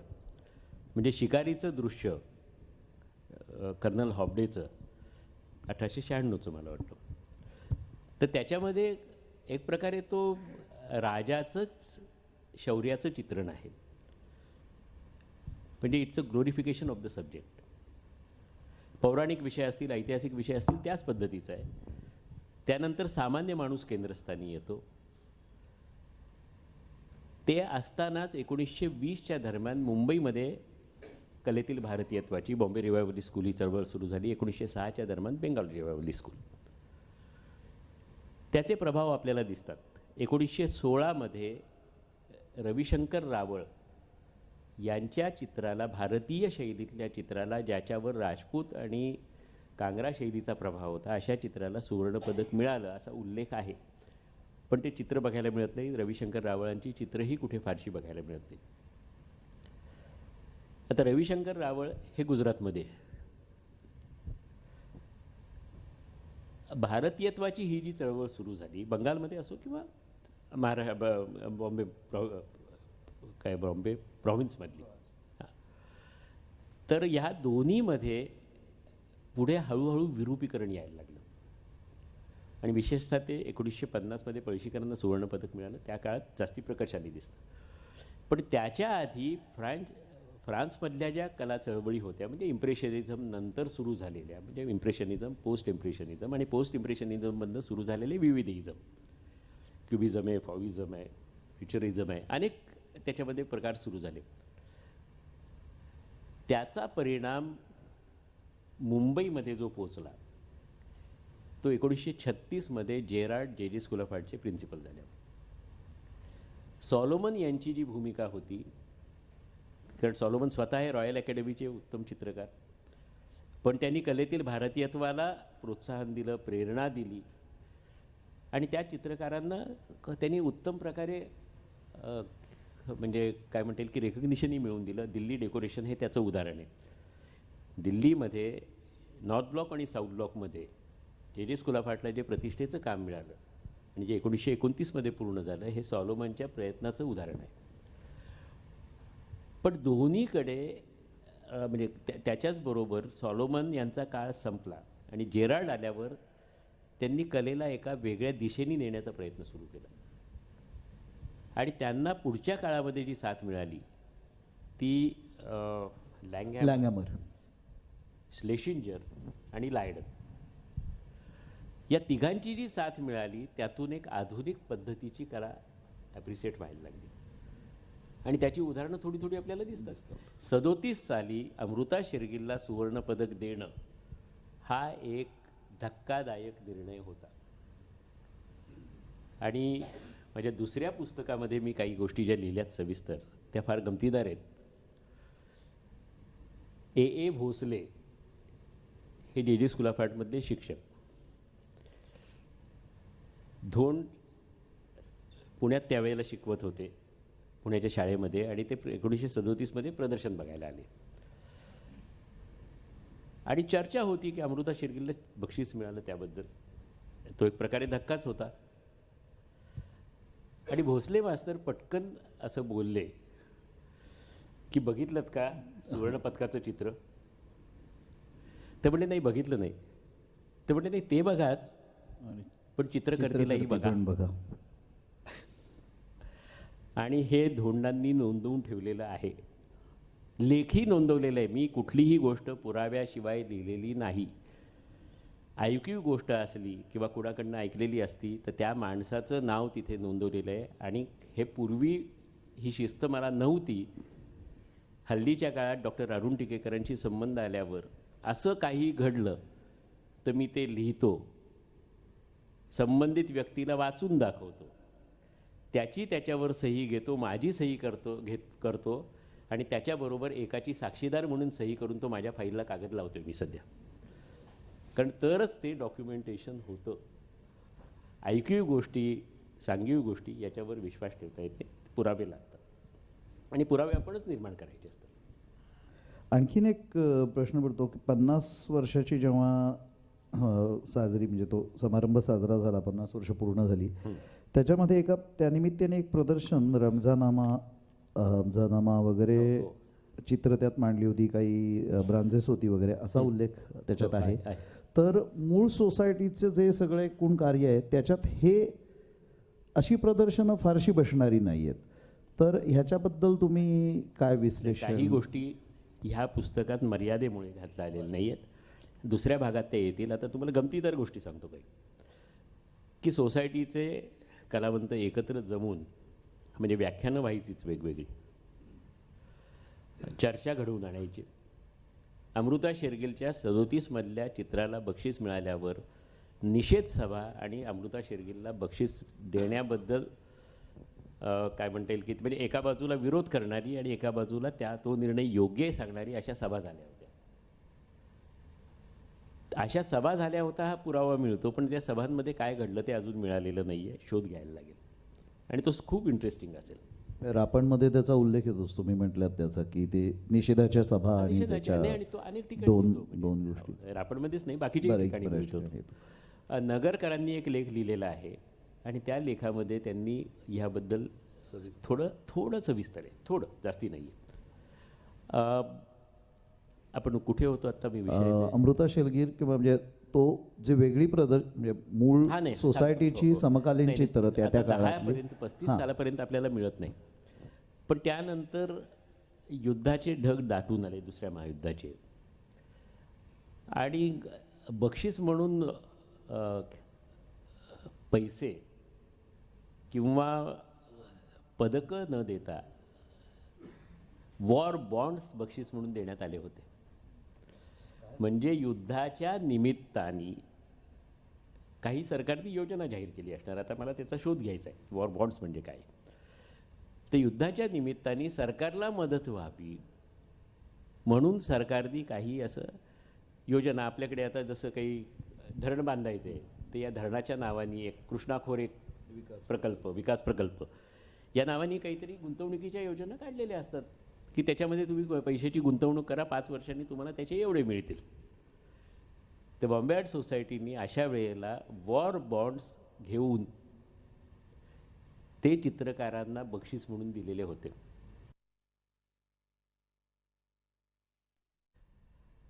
हे रमजानामा हमजानामाचं ते प्रदर्शन मी लिहिलंच आहे. पण अशाच प्रकारे म्हणजे लहान मुलांसाठी प्रदर्शनं केली होती. पुण्यामध्ये प्रदर्शनं व्हायची, त्याच्यामध्ये रेशमाची विणकामं व्हायची, आर्ट्स अँड क्राफ्ट एक्झिबिशन नावाचं प्रदर्शन भरवलं जायचं, स्त्रियांसाठी प्रदर्शन भरवलं जायचं. असे काही तुरळक उल्लेख आढळतात. पण आत्ताची परिस्थिती अशी आहे की आपल्याकडे फाईलला बॉम्बे आर्ट सोसायटीमध्ये गेल्या 2000 सालानंतरचं बघू आपण, गेल्या 16 वर्षातलं दरवर्षी जजिंग पॅनलवर कोण होतं आणि बक्षीस कोणाला मिळालं याची फाईलला यादी असायला हरकत नाही ना, तीही आपल्याकडे नाही. यापुढे फाईल मेंटेन करा. यादव हसतायत तिथे, पण काही गोष्टी या खरोखरी या निमित्ताने आपण शिकूया. आता त्यावेळेचं रेकॉर्डच नाही आहे, पण कुठे कुठे उल्लेख आढळतात. आता मी जे लेख गोळा केलेत, 1940 साली रंजन जोशींच्या वडिलांनी लिहिलेला लेख आहे, खाली मी लावला आहे. गुर्जरांनी लिहिलेले काही लेख आहेत.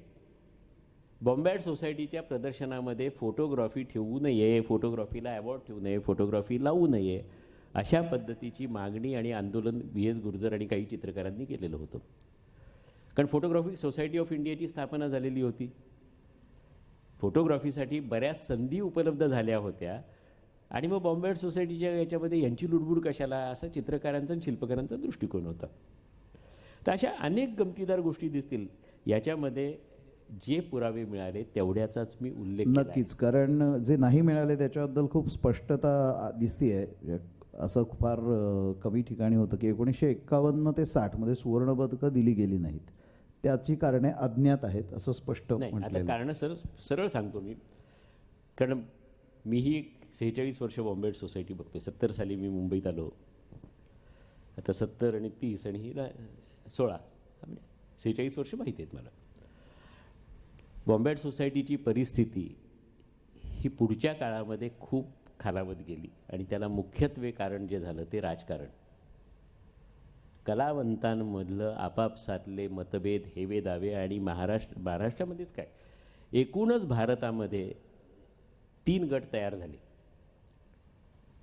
ते प्रकर्षाने मुंबई इलाख्यात जास्ती होते. महाराष्ट्र राज्याची स्थापना तर 1960 मध्ये झाली, पण मुंबई इलाख्यामध्ये वास्तववादी, नंतर भारतीयत्व जपणारे, कलेतील भारतीयत्व जपणारे आणि आधुनिक असे 3 गट होते आणि ते एकमेकांना पाण्यात पाहायचे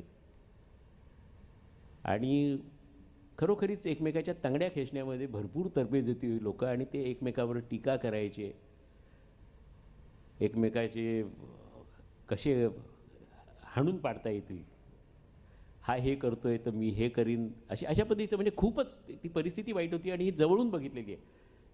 म्हणजे तोंड पण बघायचे नाहीत. फार दूर कशाला, मी देऊसकरांकडे शिकायला गेल्यावर माझे एक शिक्षक आधुनिक कलेचा प्रचार करणारे, तू आता मागे जायला सुरुवात का केलीस? किंवा मी जे मधलं कलेक्शन सांभाळत होतो त्यावेळेला स्पष्टपणे बोललेले आहेत हे गृहस्थ, ज्याने बॉम्बे आर्ट सोसायटीचं गोल्ड मेडल मिळालेलं आहे, ज्यांनी जे मधल्या चित्रांचा उपयोग आत्ताच केलेल्या प्रदर्शनातही केला आहे. अरे तुझी थडगी उकळून संपली का, हा मला दरवर्षी प्रश्न विचारायचे ते, कारण मी जेचं कलेक्शन सांभाळत होतो. आणि ह्याने आपलं नुकसान होतं हेच समजून घेत नाही होत आपण. गटबाजी, आपापल्या लोकांना बक्षिसं देणं, त्यातून काही तरुण कलावंत नाराज होणं, हे होत असतानाच पुढच्या पिढीतल्या कलावंतांना अरे कुठे या प्रदर्शनात चित्र पाठवून का चित्रकार होता येतं. मी विद्यार्थी असताना हे ऐकलेलं आहे.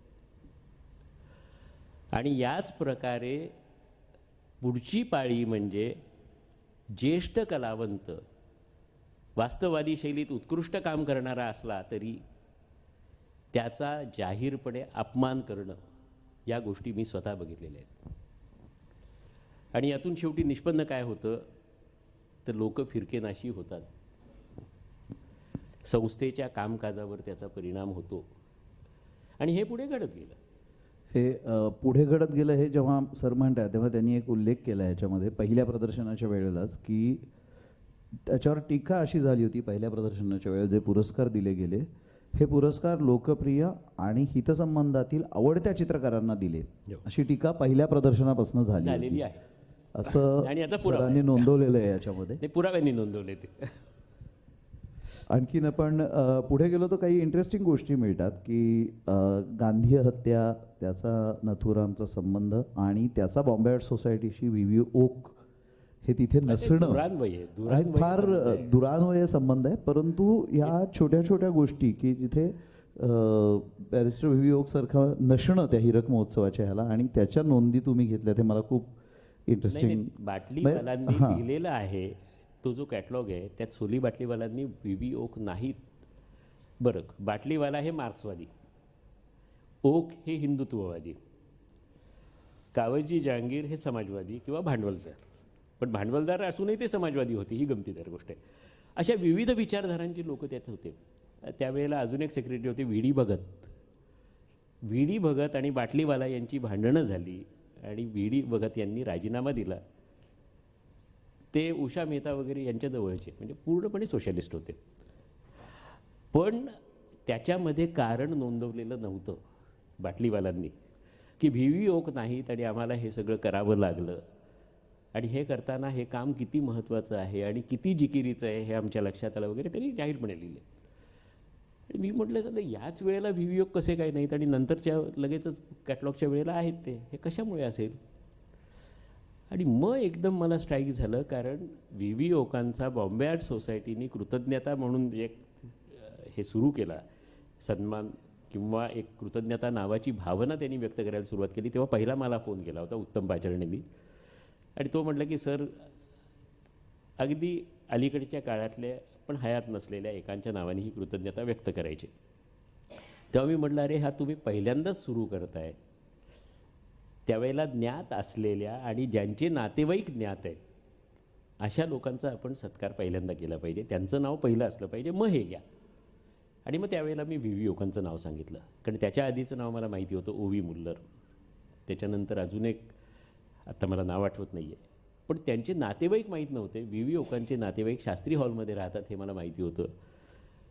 त्यांचा शोध घेतला माझ्या एका मित्राच्या मदतीने, कारण तो मित्र म्हटला होता की शास्त्री हॉलमध्ये राहणारे ओक जे आहेत ते चित्रकार होते.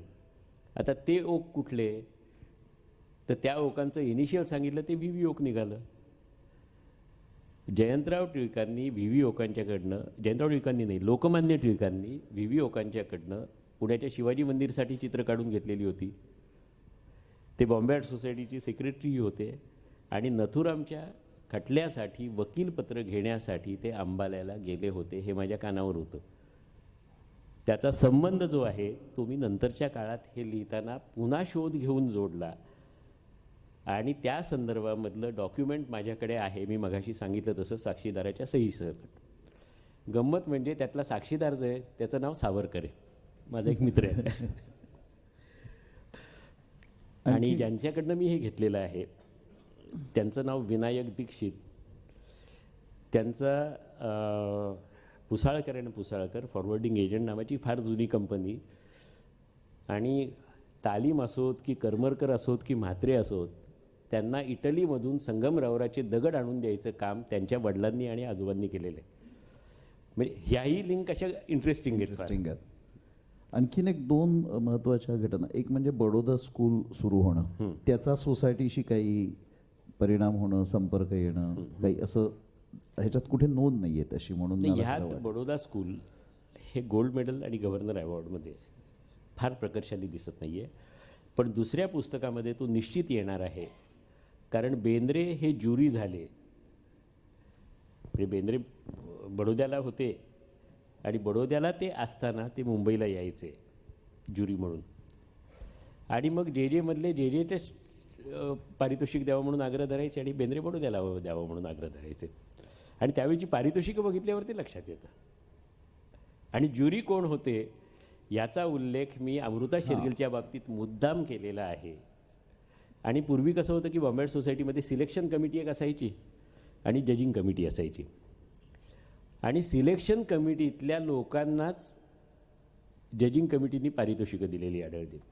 अमृता शेरगिलचं चरित्र वाचलं तर काल खंडाळवाला हे अमृता शेरगिल यांची मैत्री, काल खंडाळवाला बॉम्बे आर्ट सोसायटीच्या समितीवर असणं, सेक्रेटरी म्हणून असतं किंवा जॉईंट सेक्रेटरी म्हणून किंवा चेअरमन म्हणून, आणि त्यांनी अमृताला पाठवलेलं पत्र आहे की तू मुंबईला ये, बॉम्बे आर्ट सोसायटी चित्र पाठव, आणि लगेचच त्याच वर्षी तिला बक्षीस मिळालेले.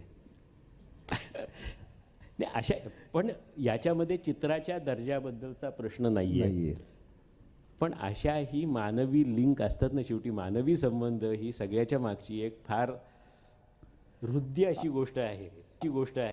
आणि ती हृदय आहे म्हणून तर गंमत आहे. बरं, सुवर्ण पदकाचं सांगतो ना की सुवर्ण पदक काही वेळा बॉम्बे आर्ट सोसायटीकडे पैसेच नसायचे. हां, ते तुम्ही दिलेलं आहे की निधी नाही किंवा टांगसाळीत उपलब्ध नाही असा उल्लेख. नाही, टांगसाळीत पैसे दिल्याशिवाय आता यादवला किती द्यायला लागतात यादव? हां, 80,000 रुपये दिल्यावर डाय मिळणार. त्यानंतर तुम्ही ते सोन्याचं पदक जर करायचं असेल तर तेवढं सोनं किंवा त्याची किंमत भरायची, आणि ते करून देण्यासंदर्भातले अजून चार्जेस. समजा चांदीचं करायचं असेल आणि सोन्याचं पाणी द्यायचं असेल तर त्याचे वेगळे चार्जेस आहेत. हां, ते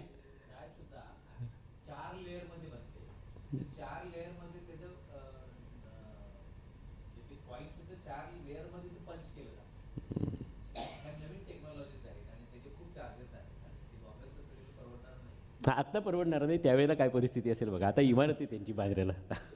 आणखीन एक मुद्दा की याच्यामध्ये 2-3 उल्लेख की ज्युरीची 2 थर असं तुम्ही म्हणालात. अमृता शेलगीरच्या ज्युरीबद्दल तुम्ही बोललात, एके ठिकाणी तुम्ही सिंगल ज्युरी असा उल्लेख केलाय, पण बाकी कुठेही ज्युरींबद्दल काहीच बोलत नाही आहात तुम्ही.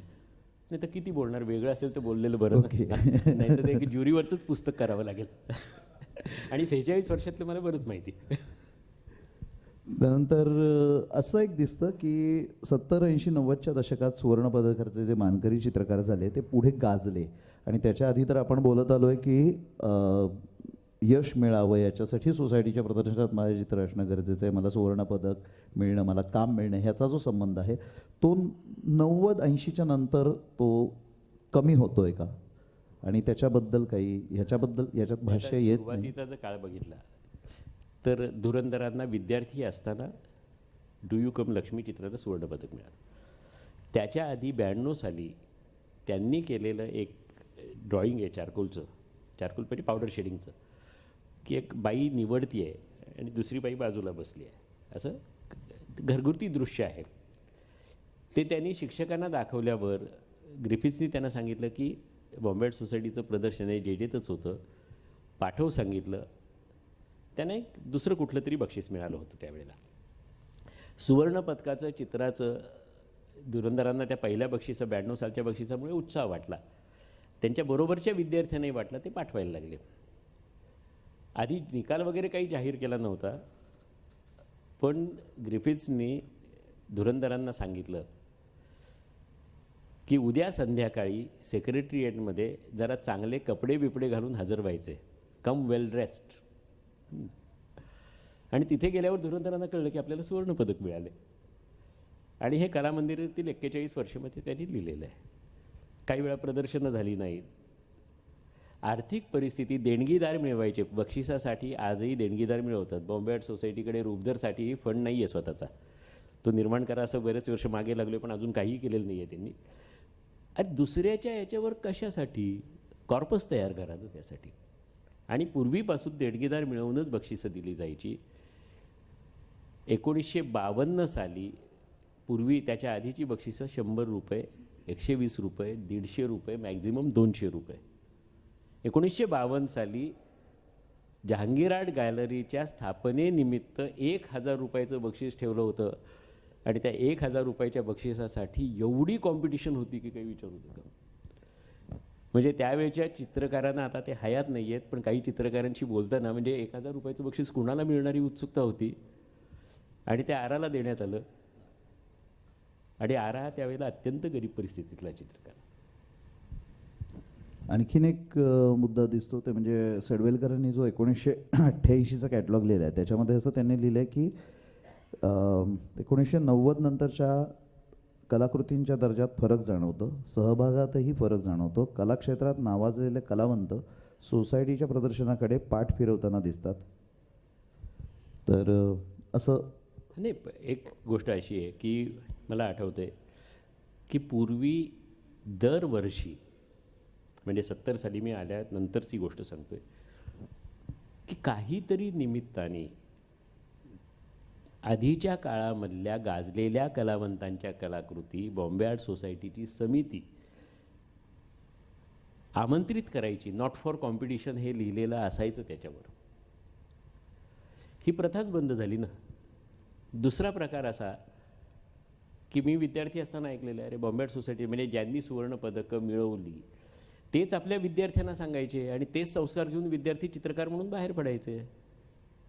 अरे काय अर्थ आहे का? अशा प्रदर्शनांना चित्र पाठवून का मोठं होता येतं? मग चांगलं काम करणारे विद्यार्थी हे हळूहळू पाठ फिरवायला लागले. तिसरा मुद्दा असा आहे की अनेक संधी उपलब्ध झाल्या. राष्ट्रीय आणि आंतरराष्ट्रीय पातळीवर अनेक संधी उपलब्ध झाल्या. बॉम्बे आर्ट सोसायटीचं बक्षीस 2,500 असेल. 2,500 कुठलं? 1,000. तर स्टेट आर्ट एक्झिबिशन जे सुरू झालं महाराष्ट्रामध्ये 1957 नाही, बॉम्बे आर्ट सोसायटीचं 250 होतं, स्टेट आर्टचं 1,000 बक्षीस ठेवलं आणि ते 1,000 रुपयाचं बक्षीस.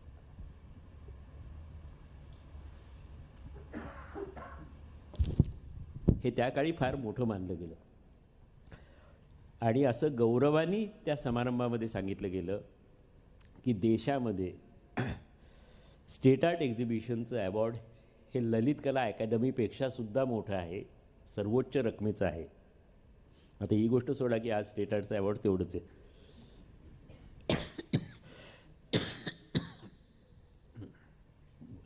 आणखीन एक दोन तीन मुद्दे या निमित्ताने असे समोर आले म्हणून असं सांगावं असं वाटतं की एक कालरेषेचा अंतर्भाव याच्यात दुसऱ्या भागात असेल या दृष्टिकोनातून तुमचा विचार किंवा भौगोलिक टाईमलाईन. हां, काम कोण करणार सांगा? म्हणजे इथे काम करायला कुणी नाही, सगळ्या फ्रंटवर तूच लढ बेट्या. म्हणजे मला काय बाकी काय कामधंदा नाही की काय, आणि माझं स्वतःचं वैयक्तिक आयुष्य. टाईमलाईन करावी या दृष्टीने मी काही मुद्दे काढून ठेवलेले आहेत. पण बरोबर काम करायला माणसं हवी आणि याची गरज काय असं विचारणारं कुणीही नको, कारण ते नंतरच कळू शकतं त्याचं महत्त्व. बरोबर. आणि याच्यामध्ये टाईमलाईनचे काही मुद्दे आलेले आहेत. हो, आलेले. ज्या वेळेला याचं प्रदर्शनामध्ये इम्प्रेशनिस्ट चित्र मोनेचं इम्प्रेशन सनराईज, आणि त्याच वेळेला रवी वर्मा इथे काय त्याचा उल्लेख म्हणजे झालेला आहे. असे उल्लेख झालेले आहेत. गोगा ज्या वेळेला काय पद्धतीने काम करत होता आणि इथे काय होत होतं. किंवा आणखीन एक अशा प्रकारचा जो विचार झाला की भौगोलिक विस्तार, की तुम्ही आधी सुरुवातीला म्हणालात की भारतातनं सगळीकडनं चित्र याची बरीच उदाहरणं आपण दिली. त्याच्यानंतर एका कॅटलॉगचं टायटलच असं आहे की वेस्टर्न इंडियातलं ते एक्झिबिशन असं म्हणतात, खाली तो दिसतोय छापलेला पण याच्यामध्ये. तो 75 वर्षाच्या निमित्ताने छापलेला आहे. आणि नंतरच्या काळामध्ये एक थोडंसं प्रांतिक स्वरूप येत आहे का, असा एक विचार होऊ शकतो का? आणि त्याच्या ह्या सगळ्यामधनं एक सोसायटीच्या वाटचालीचा आणि इतिहासाचा एक ठोस निष्कर्ष आपल्याला काही त्याच्यातून, म्हणजे कोणाला पुढे संशोधन करणाऱ्याला ह्यात बरीच संधी त्यातलं दुसऱ्या पुस्तकाच्या शेवटी हा निष्कर्ष निश्चित येऊ शकतो की हळूहळू संधी उपलब्ध होत गेल्या तसं बॉम्बे आर्ट सोसायटी ही अधिकाधिक प्रादेशिक होत गेली. हा निष्कर्ष निश्चित काढता येऊ शकतो आणि त्यात गैर काही नाही आहे. आज कलकत्त्यामध्ये एक्झिबिशन होत आहे, अनेक ठिकाणी प्रदर्शनं होत आहेत ना.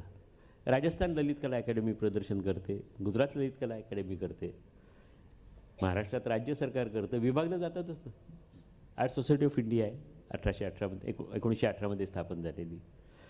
आणि एक गमतीदार गोष्ट अशी आहे की बॉम्बे आर्ट सोसायटीवरचं ब्रिटिशांचं प्राबल्य जे होतं त्याच्या विरोधामध्ये 1918 काही भारतीय चित्रकार एकत्र आले, ज्याच्यामध्ये परांडेकर, मिनजगी आणि असे 4-5 जण होते. आणि त्यांनी आर्ट सोसायटी ऑफ इंडियाची स्थापना केली की तिथे चित्रकार कुणी नव्हते पूर्वी, याच्यावर प्राबल्य होतं ते अँग्लो इंडियन आणि समाजामधल्या समाजधुरीणांचं. चित्रकारांना से नव्हता. आर्ट सोसायटी ऑफ इंडियाची सुरुवात झाली आणि नंतर गंमत अशी दिसते की आर्ट सोसायटी ऑफ इंडिया आणि बॉम्बे आर्ट सोसायटी दोन्ही कमिट्यांवर तेच चित्रकार आहेत. करमरकर आहेत इकडे, तिकडे आहेत, बेंद्रे इकडे आहेत, तिकडे आहेत, असं पुढे सुरू राहिलं. आणखीन एक तुम्ही मगाशी बोलताना की हा जो निष्कर्ष असू शकेल तो दुसऱ्या भागात येणार आहे, तर दुसऱ्या भागाबद्दल काय काय स्वरूप असेल याच्याबद्दल थोडीशी पहिला भाग वाचल्यावर उत्सुकता. आता दुसरा भाग निर्माण म्हणजे खूप गमतीदार आहे. त्याच्यामध्ये हा जो आहे हा थोडासा एक आलेख आहे, बॉम्बे आर्ट सोसायटीची स्थापना आणि थोडासा इतिहास आणि या कलाकृतींबद्दल आहे. दुसऱ्या भागामध्ये बॉम्बे आर्ट सोसायटी स्थापन झाल्यानंतर ज्या काय अनेक गमती जमती आहेत ते विस्ताराने असणार आहेत. त्याच्याबरोबर किस्से आहेत, काही म्हणजे अत्यंत करुण असे प्रसंग आहेत. की प्लेग झाला होता आणि प्लेगच्यामुळे बॉम्बे आर्ट सोसायटीचं प्रदर्शन 2 वेळेला करताच आलं नाही. आणि प्लेग काय प्रमाणात होता किंवा मला काही गोष्टी ज्या मिळालेल्या आहेत की आता बॉम्बे आर्ट सोसायटीचा गव्हर्नर यायचा त्यावेळेला प्रदर्शन कशा पद्धतीने उद्घाटन व्हायचं. जर वेळ असेल तर मी एक थोडंसं वाचून दाखवू का? हां, हे थोडंसं सुरुवात आहे. टाऊन हॉलमध्ये प्रदर्शन व्हायचं.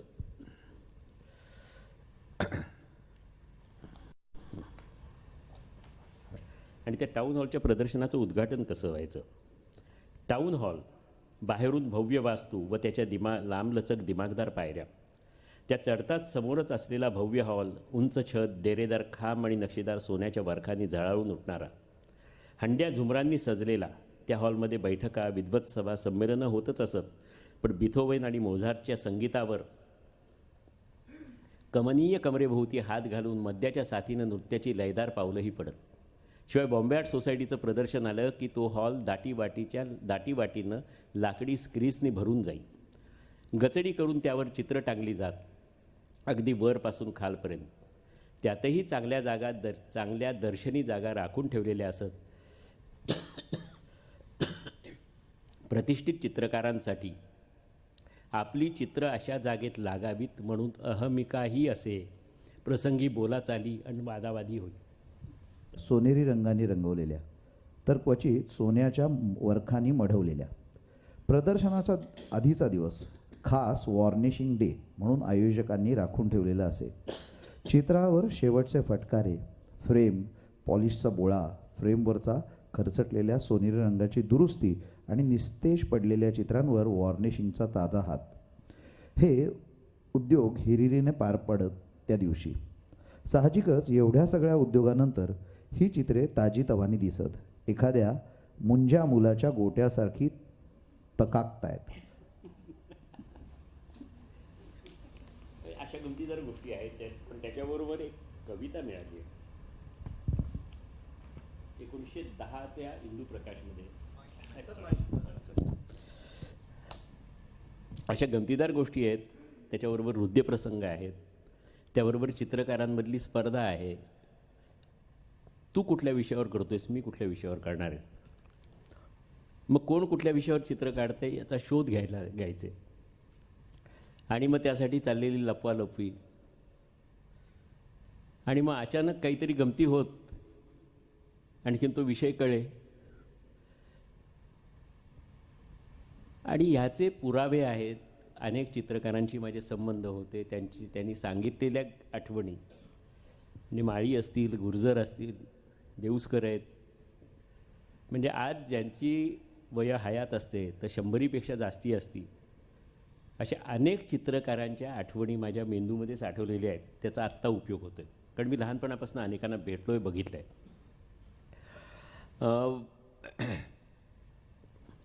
इंदू प्रकाशमध्ये एक लोकगीत 1910च्या मला सापडलं. त्याचे काही तुकडे पडलेले होते. आणि ते जे लोकगीत आहे ती माडगावकरांचं मुंबईवरचं जे पुस्तक आहे त्यातल्या एका काव्याच्या किंवा लोकगीताच्या चालीवरच आहे. पण याचा संबंध बॉम्बे आर्ट सोसायटीशी आहे. ते तुम्हाला दाखवतो थोडक्यात वाचून. मुंबई शहराची हवा, चला जाऊया मुंबई बघूया. मुंबईत रस्ते फार, बाजूला घरं मोठी मोठी नक्षीदार. हे लावणीसारखी म्हणायची कविता आहे. मला गाता येणार नाही आज, नाही तर गाऊन दाखवली असती. बंगल्या, हवेल्या, बिल्डिंग या मोठ्या, हापिसांचा जोर. रस्त्यात झालो वेडे बघून घोडे, पालक्या, शिग्राम आणि ट्राम. वाटेत बाजार फळं फुलं कापड चोपड जिन्नसीचं फार. आता गिरगावातनं घेते निघालेलं आहे कोणीतरी हे, आणि ते येते मुंबई बघायला येते. झाला जीव घाबरा घाबरा पाणी द्यार पाणी द्यार. पोचिलो आम्ही जिथे तिथे बिल्डिंगी मोठ्या दोन मोठ्या दोन. म्हण त्याती त्याला टांक साळी टाऊन हाल टाऊन हाल. म्हणजे व्हीटीवरनं GPOवरनं ते पुढे आले आणि डाव्या बाजूला टांगसाळ दिसली. रिझर्व्ह बँक नंतर झाली आहे आणि 1910च्या दरम्यान तो कसा असेल प्रदेश, त्याच्यानंतर टाऊन हॉलच. पोचिलो आम्ही जिथे तिथे बिल्डिंगी मोठ्या दोन मोठ्या दोन. म्हण त्याला टांक साळी टवून हाल. विचारता बघू का आम्ही टांक साळी हाकलले की हो शिपुर्ड्यानी. पुढी जाता टाऊन हाल नाही अडविले कुणी. आता जाता फिरे नजर बघू लागलोच आम्ही. भुईपासून छतापर्यंत लगडली की हो तसबिरींनी. क्या बात. हे बॉम्बे आर्ट सोसायटीच्या प्रदर्शनाचं वर्णन आहे. शब्द कुठेही नाही आहेत, पण वर्णन आणि हे वाचल्यावर हे जोडलेलं आहे मी. कारण 1910मध्ये टाऊन हॉलमध्येच प्रदर्शन झालं होतं 1906 पासून. त्याच्या आधी JJमध्ये व्हायचं. आता ह्या गोष्टी आहे ना आपल्याला जोडून घ्यायला लागतात. आता त्याच्या खालची जी नोंद आहे ती वाचून दाखवतो. अत्यंत खराब अवस्थेतील इंदुप्रकाशमध्ये छापून आलेली लोकगाणी किंवा बायकांची गाणी 1910 माहे मार्च. तारीख दिसत नाही. मालक दामोदर सावळाराम यंदे. या गीतातील काही अक्षरे खराब झाल्यामुळे किंवा अस्तित्वात नसल्यामुळे लेखकाने कल्पनेने जुळवली आहेत. इथेही कबुली पण दिलेली आहे. इतिहास लेखन अशा पद्धतीने असावं असं मला वाटतं. सुरुवातीला म्हणजे जेव्हा मला वाटतं ह्याचं प्रकाशन जेव्हा झालं तेव्हा कर्नल सर असंच म्हणाले होते की 2 भाग, माहिती गोळा करणं, संकलित करणं, ती मोठ्या प्रमाणात साठवणं आणि इतिहास लिहिणं, हे 2 भाग असतात. तर ह्या दोन्ही भागांबद्दल मला वाटतं काम पॅरलल तुमचं चालू आहे. दुसरं पहिल्याचं पूर्ण झालंय, ते तुमच्यासमोर आहे. आणि आय थिंक दुसऱ्याचं मला असं वाटतं जास्ती इंटरेस्टिंग आहे आणि ते थोडा वेळ लागेल, पण ते अत्यंत महत्त्वाचं असेल असं मला वाटतं. आणि मला असं वाटतं एकूण हे सगळं मग पहिल्यापासून आपण ऐकतोय किंवा इंडिव्हिज्युअल जेव्हा बहुलकर सरांना कोणी भेटलं असेल तेव्हा गेले 5 महिने 6 महिने 3 महिने ते सोसायटीच्या कामात आहे, सोसायटीच्या ह्याच्यात आहे, असंच बहुतेक सगळ्यांच्या इथे जमलेल्यांच्या कानावर असणार.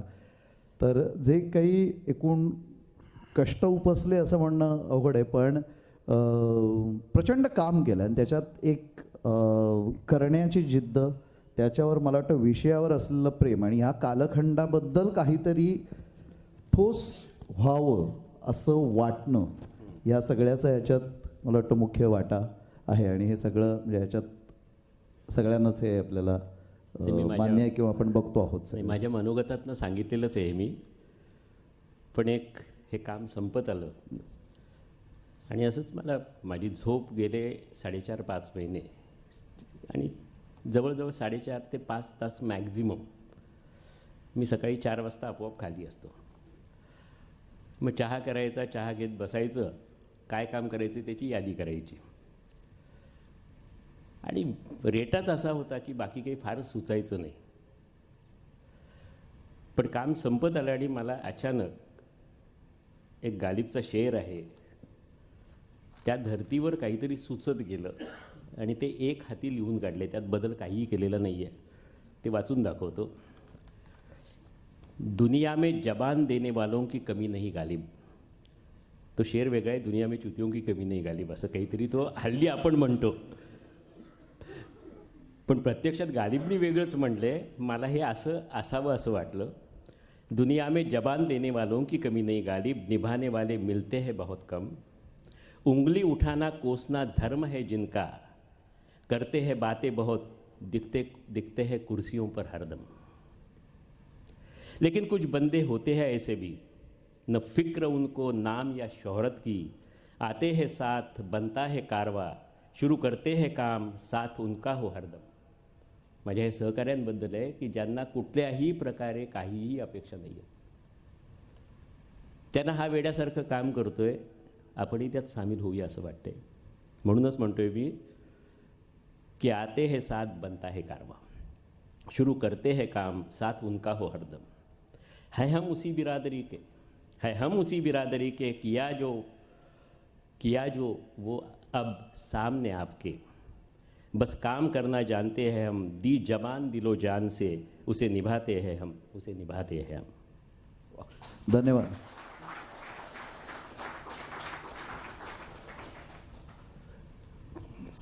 कोणाला काही प्रश्न विचारायचे? हां, जमलेल्या लोकांमध्ये काही प्रश्न विचारायचे असतील तर.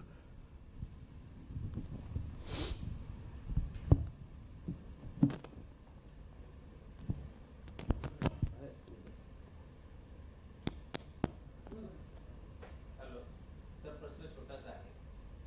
तुम्ही वैयक्तिक लेवलवर एक खूप चांगले चित्रकार आहात आणि आपला तो दुसरा कुणी, आपण ज्यावेळेला एक बोट दुसऱ्याकडे दाखवतो त्यावेळेला 4 बोटं आपल्याकडे असतात आणि इशारा हाच असतो की कुठलीही गोष्टीची सुरुवात ही स्वतःपासून करायची असते. लोकांसागे ब्रह्मज्ञान उपयोगी नाही हे मला पटले म्हणून मी हे करतो. आणि ठीक आहे, माझी चित्र थोडी बाजूला पडतात, माझा व्यवसाय बाजूला पडतो, माझं करिअर बाजूला पडतं. गेले 4-5 महिने हेच झाले. माझा स्टुडिओ काय अवस्था होती ते बघितलेले आहे तुम्ही. आणि हे मीटिंगला बॉम्बे आर्ट सोसायटीची लोक आले म्हणून माझ्या बायकोनी आणि मुलींनी सगळा स्टुडिओ आवरला, तर म्हणजे फारच फरक झाला आहे. म्हणजे एखाद्या गोठ्यामध्ये सकाळी साफ करण्यापूर्वी जसे शेणाचे पो पडलेले असतात ना जागोजागी, तसं माझ्या स्टुडिओमध्ये जागोजागी झेरॉक्स, जुने कॅटलॉग, पुस्तकं, लेखनाचे कच्चे खरडे, पक्के खरडे अशा अनेक गोष्टी पसरलेल्या होत्या फक्त. आणि त्याच्यामधनं वाट काढत जायला लागायचं. तर एवढंच कारण आहे, बाकी काही नाही.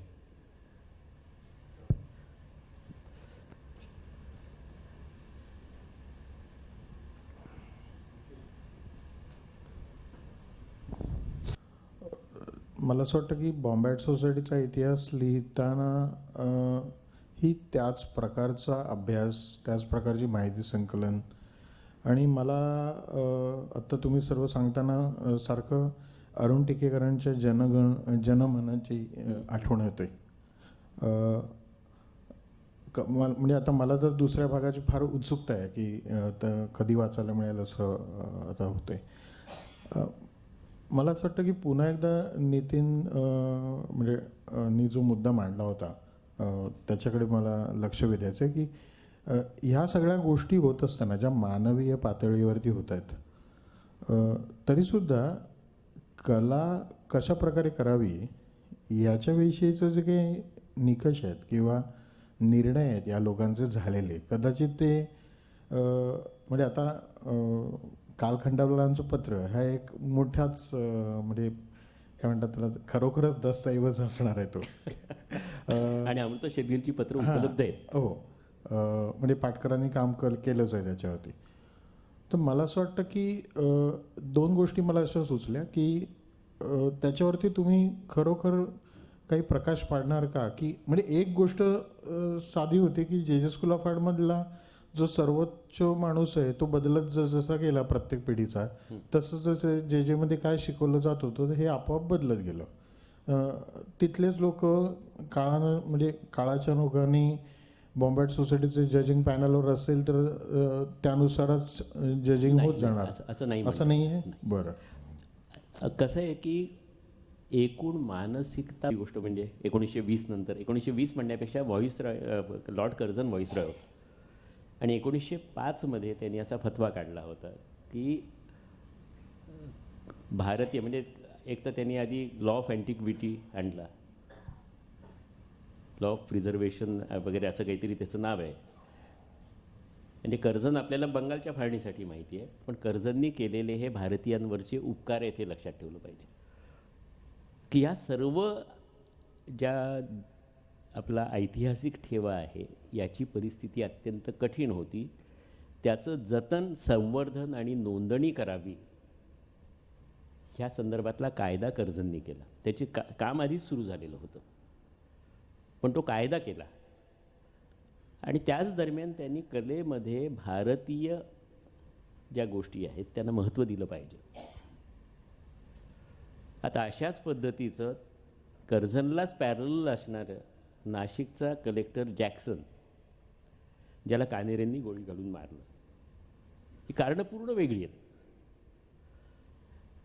पण जॅक्सननी सुद्धा एकूण नाटक, साहित्य या विषयावरचा अभ्यास सुरू केला. एशियाटिकमध्ये जॅक्सनची एक रूम आहे आणि तिथला संपूर्ण फर्निचर आणि तो जो संग्रह आहे तो बघितल्यावर अवाक व्हायला होतं. मी हे सांगतो याच्यासाठी. आणि त्या खोलीचं वैशिष्ट्य असं आहे की ज्या अभ्यासकांना प्रचंड मान्यता आहे अशाच अभ्यासकांना तिथे बसायला परवानगी आहे. दुर्गाबाई भागवतांसारखे अभ्यासकच त्या खोलीत बसू शकतात. तुमच्या आमच्यासारखे तिथे बसायला परवानगी नाही आहे. Asiatic steel follows that discipline. आणि अशा सगळ्या गोष्टींमधनं एक समाजमन तयार होत असतं. स्वातंत्र्य लढ्यात 1857 पासून स्वातंत्र्य लढा सुरू आहे, किंवा त्याच्या आधीही आहेत ना उदाहरणं की ब्रिटिशांच्या आगमनानंतर त्यांच्या विरोधामध्ये जे काही लढे झाले. 1818, 1849 म्हणजे पंजाब खालसा झाला 1849, 1818 पेशवाई. पण एक त्याच्याविरुद्धचा असंतोष तयार होत होता. त्याला उद्गार जो मिळाला तो बेंगॉल रिवायवल स्कूल. 1905 बंगालची फाळणी, त्याच्या आधी हॅवेलनी 1896 सर्व ग्रीक रोमन पुतळे हलवणं, त्याच वेळेला भगिनी निवेदिता, आनंद कुमार स्वामी यांचं भारतीयत्वाबद्दलचा जे काही जाणीवा आहेत त्याचं जाहीर प्रकटन. तर ही घटना केवळ एखाद्या व्यक्तीमुळे नसते. ती व्यक्ती ही त्या क्षणी त्या सगळ्या गोष्टीची एक लीडर होते असं म्हणायला हरकत नाही, किंवा तिच्या माध्यमामधनं ते सांगितलं जातं. पण आजूबाजूची परिस्थिती बदललेली असते. आता जेरार्ड हा फक्त जेरार्डच्यामुळे झाले असं नाही म्हणता येणार. त्या काळामध्ये भारतीयत्व असणारी जी कला होती, म्हणजे बेंगॉल स्कूल असो किंवा बॉम्बे रिवायवल स्कूल असो, बेंगॉल आणि बॉम्बे रिवायवल स्कूल दोन्ही, ते इतकं सपक व्हायला लागलं होतं की त्याच्यामधलं सामर्थ्य कमी होत होतं. वास्तववाद हा कारागिरीकडे जास्ती झुकत चालला होता. मग त्यात मुक्तता यायला सुरुवात झाली. आता कारागिरीकडे जास्ती झुकतोय म्हटल्याबरोबर मुक्तता येणं ही एक आंतरिक उर्मी आहे आणि त्याचं समाजामध्येही कुठल्या ना कुठल्या प्रकारे प्रत्यंतर असणार. सामाजिक विषय, त्याचा सिनेमाशीही संबंध जोडता येऊ शकतो, संगीताशीही जोडता येऊ शकतो, स्वातंत्र्य लढ्याशी जोडता येऊ शकतो. म्हणजे ह्या सगळ्याचं मिळून असा तो परिपाक असतो, हे पहिलं लक्षात घेतलं पाहिजे. ते व्यक्तिकेंद्री नसतं. फ्रान्स म्हणजे इझम जे आहेत ते इझम्स भारतात पोचले आणि ते पोचल्यानंतर ते ॲक्सेप्ट करायची मानसिकता जी आहे ती कलेमध्ये जे एक प्रकारचं मुक्तता आली, आणि ती मुक्तता मला असं वाटतं की 1929 पासून यायला सुरुवात झाली. आणि बॉम्बे आर्ट सोसायटीच्या प्रदर्शनात त्याचं प्रत्यंतर मिळेल. सोले गावकरांचं मैहारी हे चित्र बघा आणि त्याच्या बाजूला सोले गावकरांनी केलेली लँडस्केप बघा, इथे प्रदर्शनात लावलेली. बेंद्रेंचं वॅगाबॉन्ड हे चित्र बघा, 1935 गोल्ड मेडल. किंवा बांदिवडेकरांचं शिल्प बघा. तुम्ही त्याच्याच बाजूला तालीम बघता आणि हे बघता. एका बाजूला अत्यंत कौशल्यपूर्ण असं काम आणि दुसऱ्या बाजूला मुक्त आविष्कार. या दोन्हीमधून एक काहीतरी अजून वेगळं करावं अशी उर्मी आपोआप मनात दाटून आली असणार आणि विरूपीकरण तिथे सुरू झाले.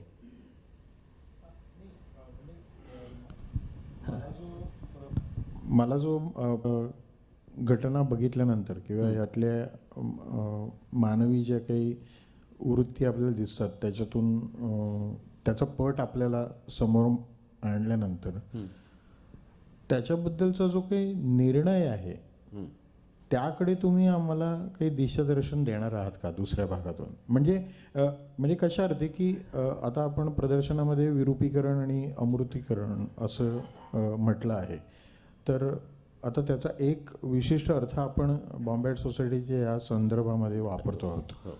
तर याच अर्थी मला असं वाटलं की कारण हे सर्व जेव्हा मी पाहतो ते कदाचित त्याची एक दिशा असेल असं मला वाटतं की युरोपियन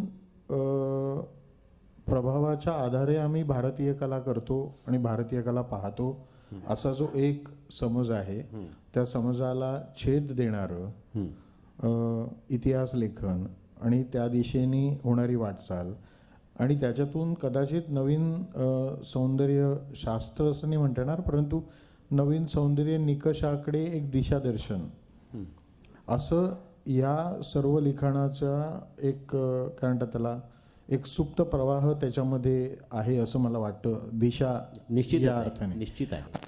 मला असं वाटतं की जर का दुसऱ्या भागातून किंवा तुमच्या आत्तापर्यंतच्या सर्व लिखाणातून जर का या दिशेने काही स्पष्टता मिळाली तर मग कदाचित असं होईल की मग तालिमांचं स्कल्पचर आम्ही किंवा म्हात्रेंचं म्हणजे याच सभागृहामध्ये दीपक कर्नल असं म्हणाले होते की म्हात्रेंचं जे टू द टेम्पल आहे हा एक अभ्यास आहे. ओके, आणि ती कलाकृती आपण म्हणायची तर ती कशा अर्थीने म्हणणार असा त्यांनी प्रश्नात्मक सगळ्यांना प्रश्न विचारला होता आणि आपल्याकडच्या लोकांना अर्थातच धक्का बसणार कारण आपल्यासाठी ती एक खूपच महत्त्वाची कलाकृती आहे. आणि त्यांचं म्हणणं असं होतं की नॉर्मल जे काही मॉडेल बसवलं जातं त्याच्यापेक्षा म्हात्रेंनी वेगळ्या पद्धतीने मॉडेल उभं केलं आहे, परंतु काम मात्र अभ्यासात्मकच केलं आहे ना. म्हणजे नाही म्हणजे मी जस्ट एक उदाहरण म्हणून मला याच्याबद्दलचं माझं प्रतिपादन एका उदाहरणाने स्पष्ट करतो. ते म्हणतोय की या सगळ्या लेखनातून या एका नवीन सौंदर्य दृष्टीकडे आणि मग त्या नवीन मेकिंग केलेलं नसेल तर त्याला कसं कळणार, किंवा शिल्पकार नसेल तर तो शिल्पाला प्राईज कुठल्या दृष्टीने देणार. म्हणजे त्याच्यासाठी सांगतो. आणि आत्तापर्यंतचा जेव्हा अनुभव मी बघतो तेव्हा असा कला समीक्षक असेल, आता कला समीक्षकाला आता मागेही माझे याच्यावरती खूप वाद झालेले आहे, अनेकांची मतं आहे. प्रभाकर बर्वेंनी सुद्धा हे सांगितलेलं आहे बरोबर की त्यांचं सुद्धा की कला समीक्षक ह्या कला समीक्षकाला सगळं कळतं असं म्हणणं हे चुकीचंच आहे. कोणालाच कळत नाही सगळं. नाही, कोणालाही कळत नाही हे असंही अर्थात नाही, पण जेव्हा कोण चांगला चित्रकार असेल कोणालाही कळत नाही मान्य आहे ना, पण सगळं कुणालाही कळत नाही म्हणजे कोणालाही आणून बसवायचं का? मग म्हणूनच सांगतो माझी भूमिका काय. मूल्यमापन का नाही करत आहे? मी मूल्यमापन पुन्हा सांगितलंय की मी ओव्हरऑल 124 वर्षावरचं मूल्यमापन हे माझं शेवटी येणार आणि ही 2 पुस्तकं एकत्र प्रसिद्ध व्हावीत असा प्रयत्न होता. खरं तर हे एकच पुस्तक होणार होतं, पण वेळ किती कमी होता वगैरे सगळ्या गोष्टी you know better because you are part of it.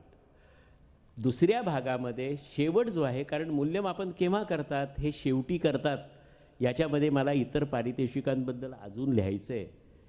ती चित्र छापायची आहेत, त्याच्यानंतर हे 2 एकत्र बघितल्यावरच तुम्हाला त्याचा अंदाज येऊ शकेल.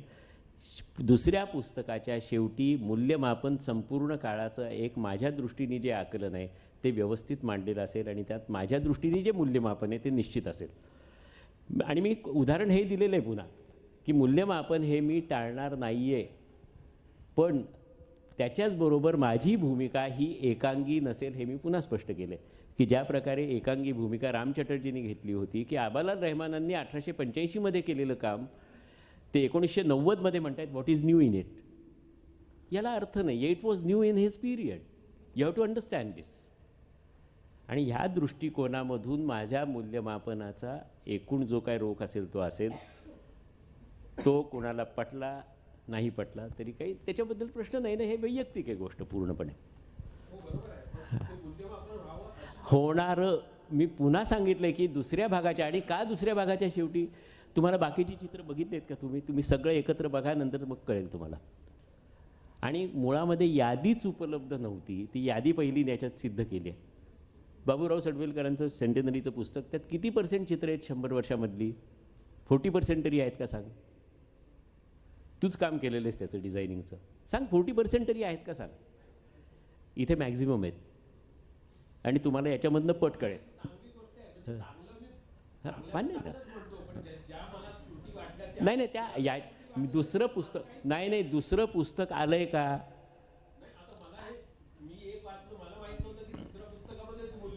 अरे शेवटीच करता येतं मूल्यमापन, हे सुरुवातीला करता येत नाही, सर्व मांडणी झाल्यावरच मूल्यमापन होतं. नाही, हे फक्त मी सेंटनरी पुरतं इथे लिहिलेलं आहे, जे आपलं सॉरी गोल्ड मेडल आणि गव्हर्नर प्राईज पुरतं. बाकीची चित्र याच्यापेक्षाही अनेक महत्त्वाची आहेत आणि त्यांची दखलही घेतलेली नाही आहे असंही अनेक वेळेला दिसतंय. हॅलो हॅलो आणि ते येणार त्याच्यामध्ये, ती चित्रच the pictures will speak for itself. म्हणजे मी तिथे घेतली म्हटल्यावरच ते सांगणार तिथे की अरे याला बक्षीस दिलं नाही, याला कसं काय गोल्ड मेडल दिलं गेलं, असं तुमच्याच मनात प्रश्न निर्माण होईल, तुम्हीच उत्तर द्याल त्याचं आणि मूल्यमापन कराल. माफ करा सर, वेळेची मर्यादा बघता आणि हा विषय पुढेच एक बराच वेगळ्या निरनिराळ्या तऱ्हेने चर्चा होऊ शकते आणि यासाठी आपल्याकडे इतर प्रोग्राममधनं आपण ही चर्चा नक्कीच करणार आहोत. मॅडमचा एक शेवटचा प्रश्न घेऊन आपण कार्यक्रमाचा समारोप करावा असं विनंती आहे, कारण वेळ पुष्कळ झालेला आहे. सर, एकच विनंती आहे की मूल्यमापनाबद्दल बराचसा उहापोह झालेला आहे, तर मला असं वाटतं तुम्ही तुमच्या लेखामध्ये Simla fine art society, Calcutta fine art society हे उल्लेख केलेले आहेत आणि जेव्हा बॉम्बे आर्ट सोसायटीबद्दल तुम्ही पूर्ण जो प्रवास मांडलेला आहे तो काहीसा लिनियर टाईपचा झालेला आहे आणि तो लिनियर होऊ नये म्हणून काही जर उदाहरणं कलकत्ता फाईन आर्ट सोसायटीमध्ये सायमल्टेनियसली काय होत होतं कदाचित सारखं असेल किंवा नसेलही. आणि इवन जर ललित कला अकादमीचा जो 1950 साली स्थापित झालेली जी महत्त्वाची राष्ट्रीय पातळीवरची सोसायटी आहे आणि त्याचाही तो जर थोडासा एक हे घेतला तर मला वाटतं ते अधिक व्यापक आणि असं कम्प्लीट होलिस्टिक. योग्य सूचना अगदी. फक्त Calcutta fine art society, Madras fine art society याची प्रूफ मिळवणं हे खूप कठीण आहे. जेवढं शक्य असेल नाही, बघू आपण प्रयत्न करूया जरूर. ललित कलाचं त्या मानाने सोपं आहे ते. हां, ललित कला डॉक्युमेंटेड आहे. हां, बरोबर.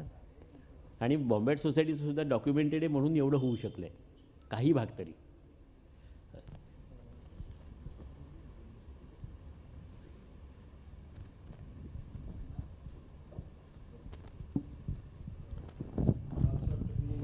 ची मर्यादा लक्षात घेता आपण आज इकडे थांबूया. NGMAचे सर्व कर्मचारी, बॉम्बे आर्ट सोसायटीचे पदाधिकारी, बौलकर सर खास करून, नितीन हडप खास पुण्याहून आमच्या विनंतीला मान देऊन आले आणि त्यांनी हा चर्चेचा कार्यक्रम व्यवस्थित पार पाडला. त्या सगळ्यांचे मी अत्यंत मनापासून आभारी आहे. आपल्या सर्वांचाही आभारी आहे की आपण इथे आलात आणि मुळात चर्चेत सहभागी झालात, कारण हे सर्व कार्यक्रम म्हणजे बंध अनुबंध याचं पहिलं नावच मुळात संवाद आहे. आणि जर का कार्यक्रमांची तुम्ही पूर्ण, आम्ही आता व्हॉट्सअपवर, फेसबुकवर, ईमेलद्वारे सगळ्यांना पाठवतोच आहोत ते, म्हणजे 2 दिवसापासून सगळ्यांना प्रसारित झालेले आहेत ते कार्यक्रम. जर का तुम्ही पुन्हा एकदा कार्यक्रमांची यादी पाहिली तर तुम्हाला असं लक्षात येईल की आजच्या थोड्याशा गरमागरम चर्चेचे जे काही मुद्दे आहेत ते आपल्याला अनेक वेगवेगळ्या लोकांना बोलवून आपण त्याची अजून खोलवर चर्चा करू शकणार आहोत. तर त्याच्यामुळे तुम्ही जरूर याच, इतरही लोकांना सांगा ज्याच्यामुळे आपल्याला जास्ती समर्पक चर्चा करता येईल. मी आपल्या सगळ्यांचे धन्यवाद मानतो आणि आज आपण इथेच थांबूया. थँक्यू.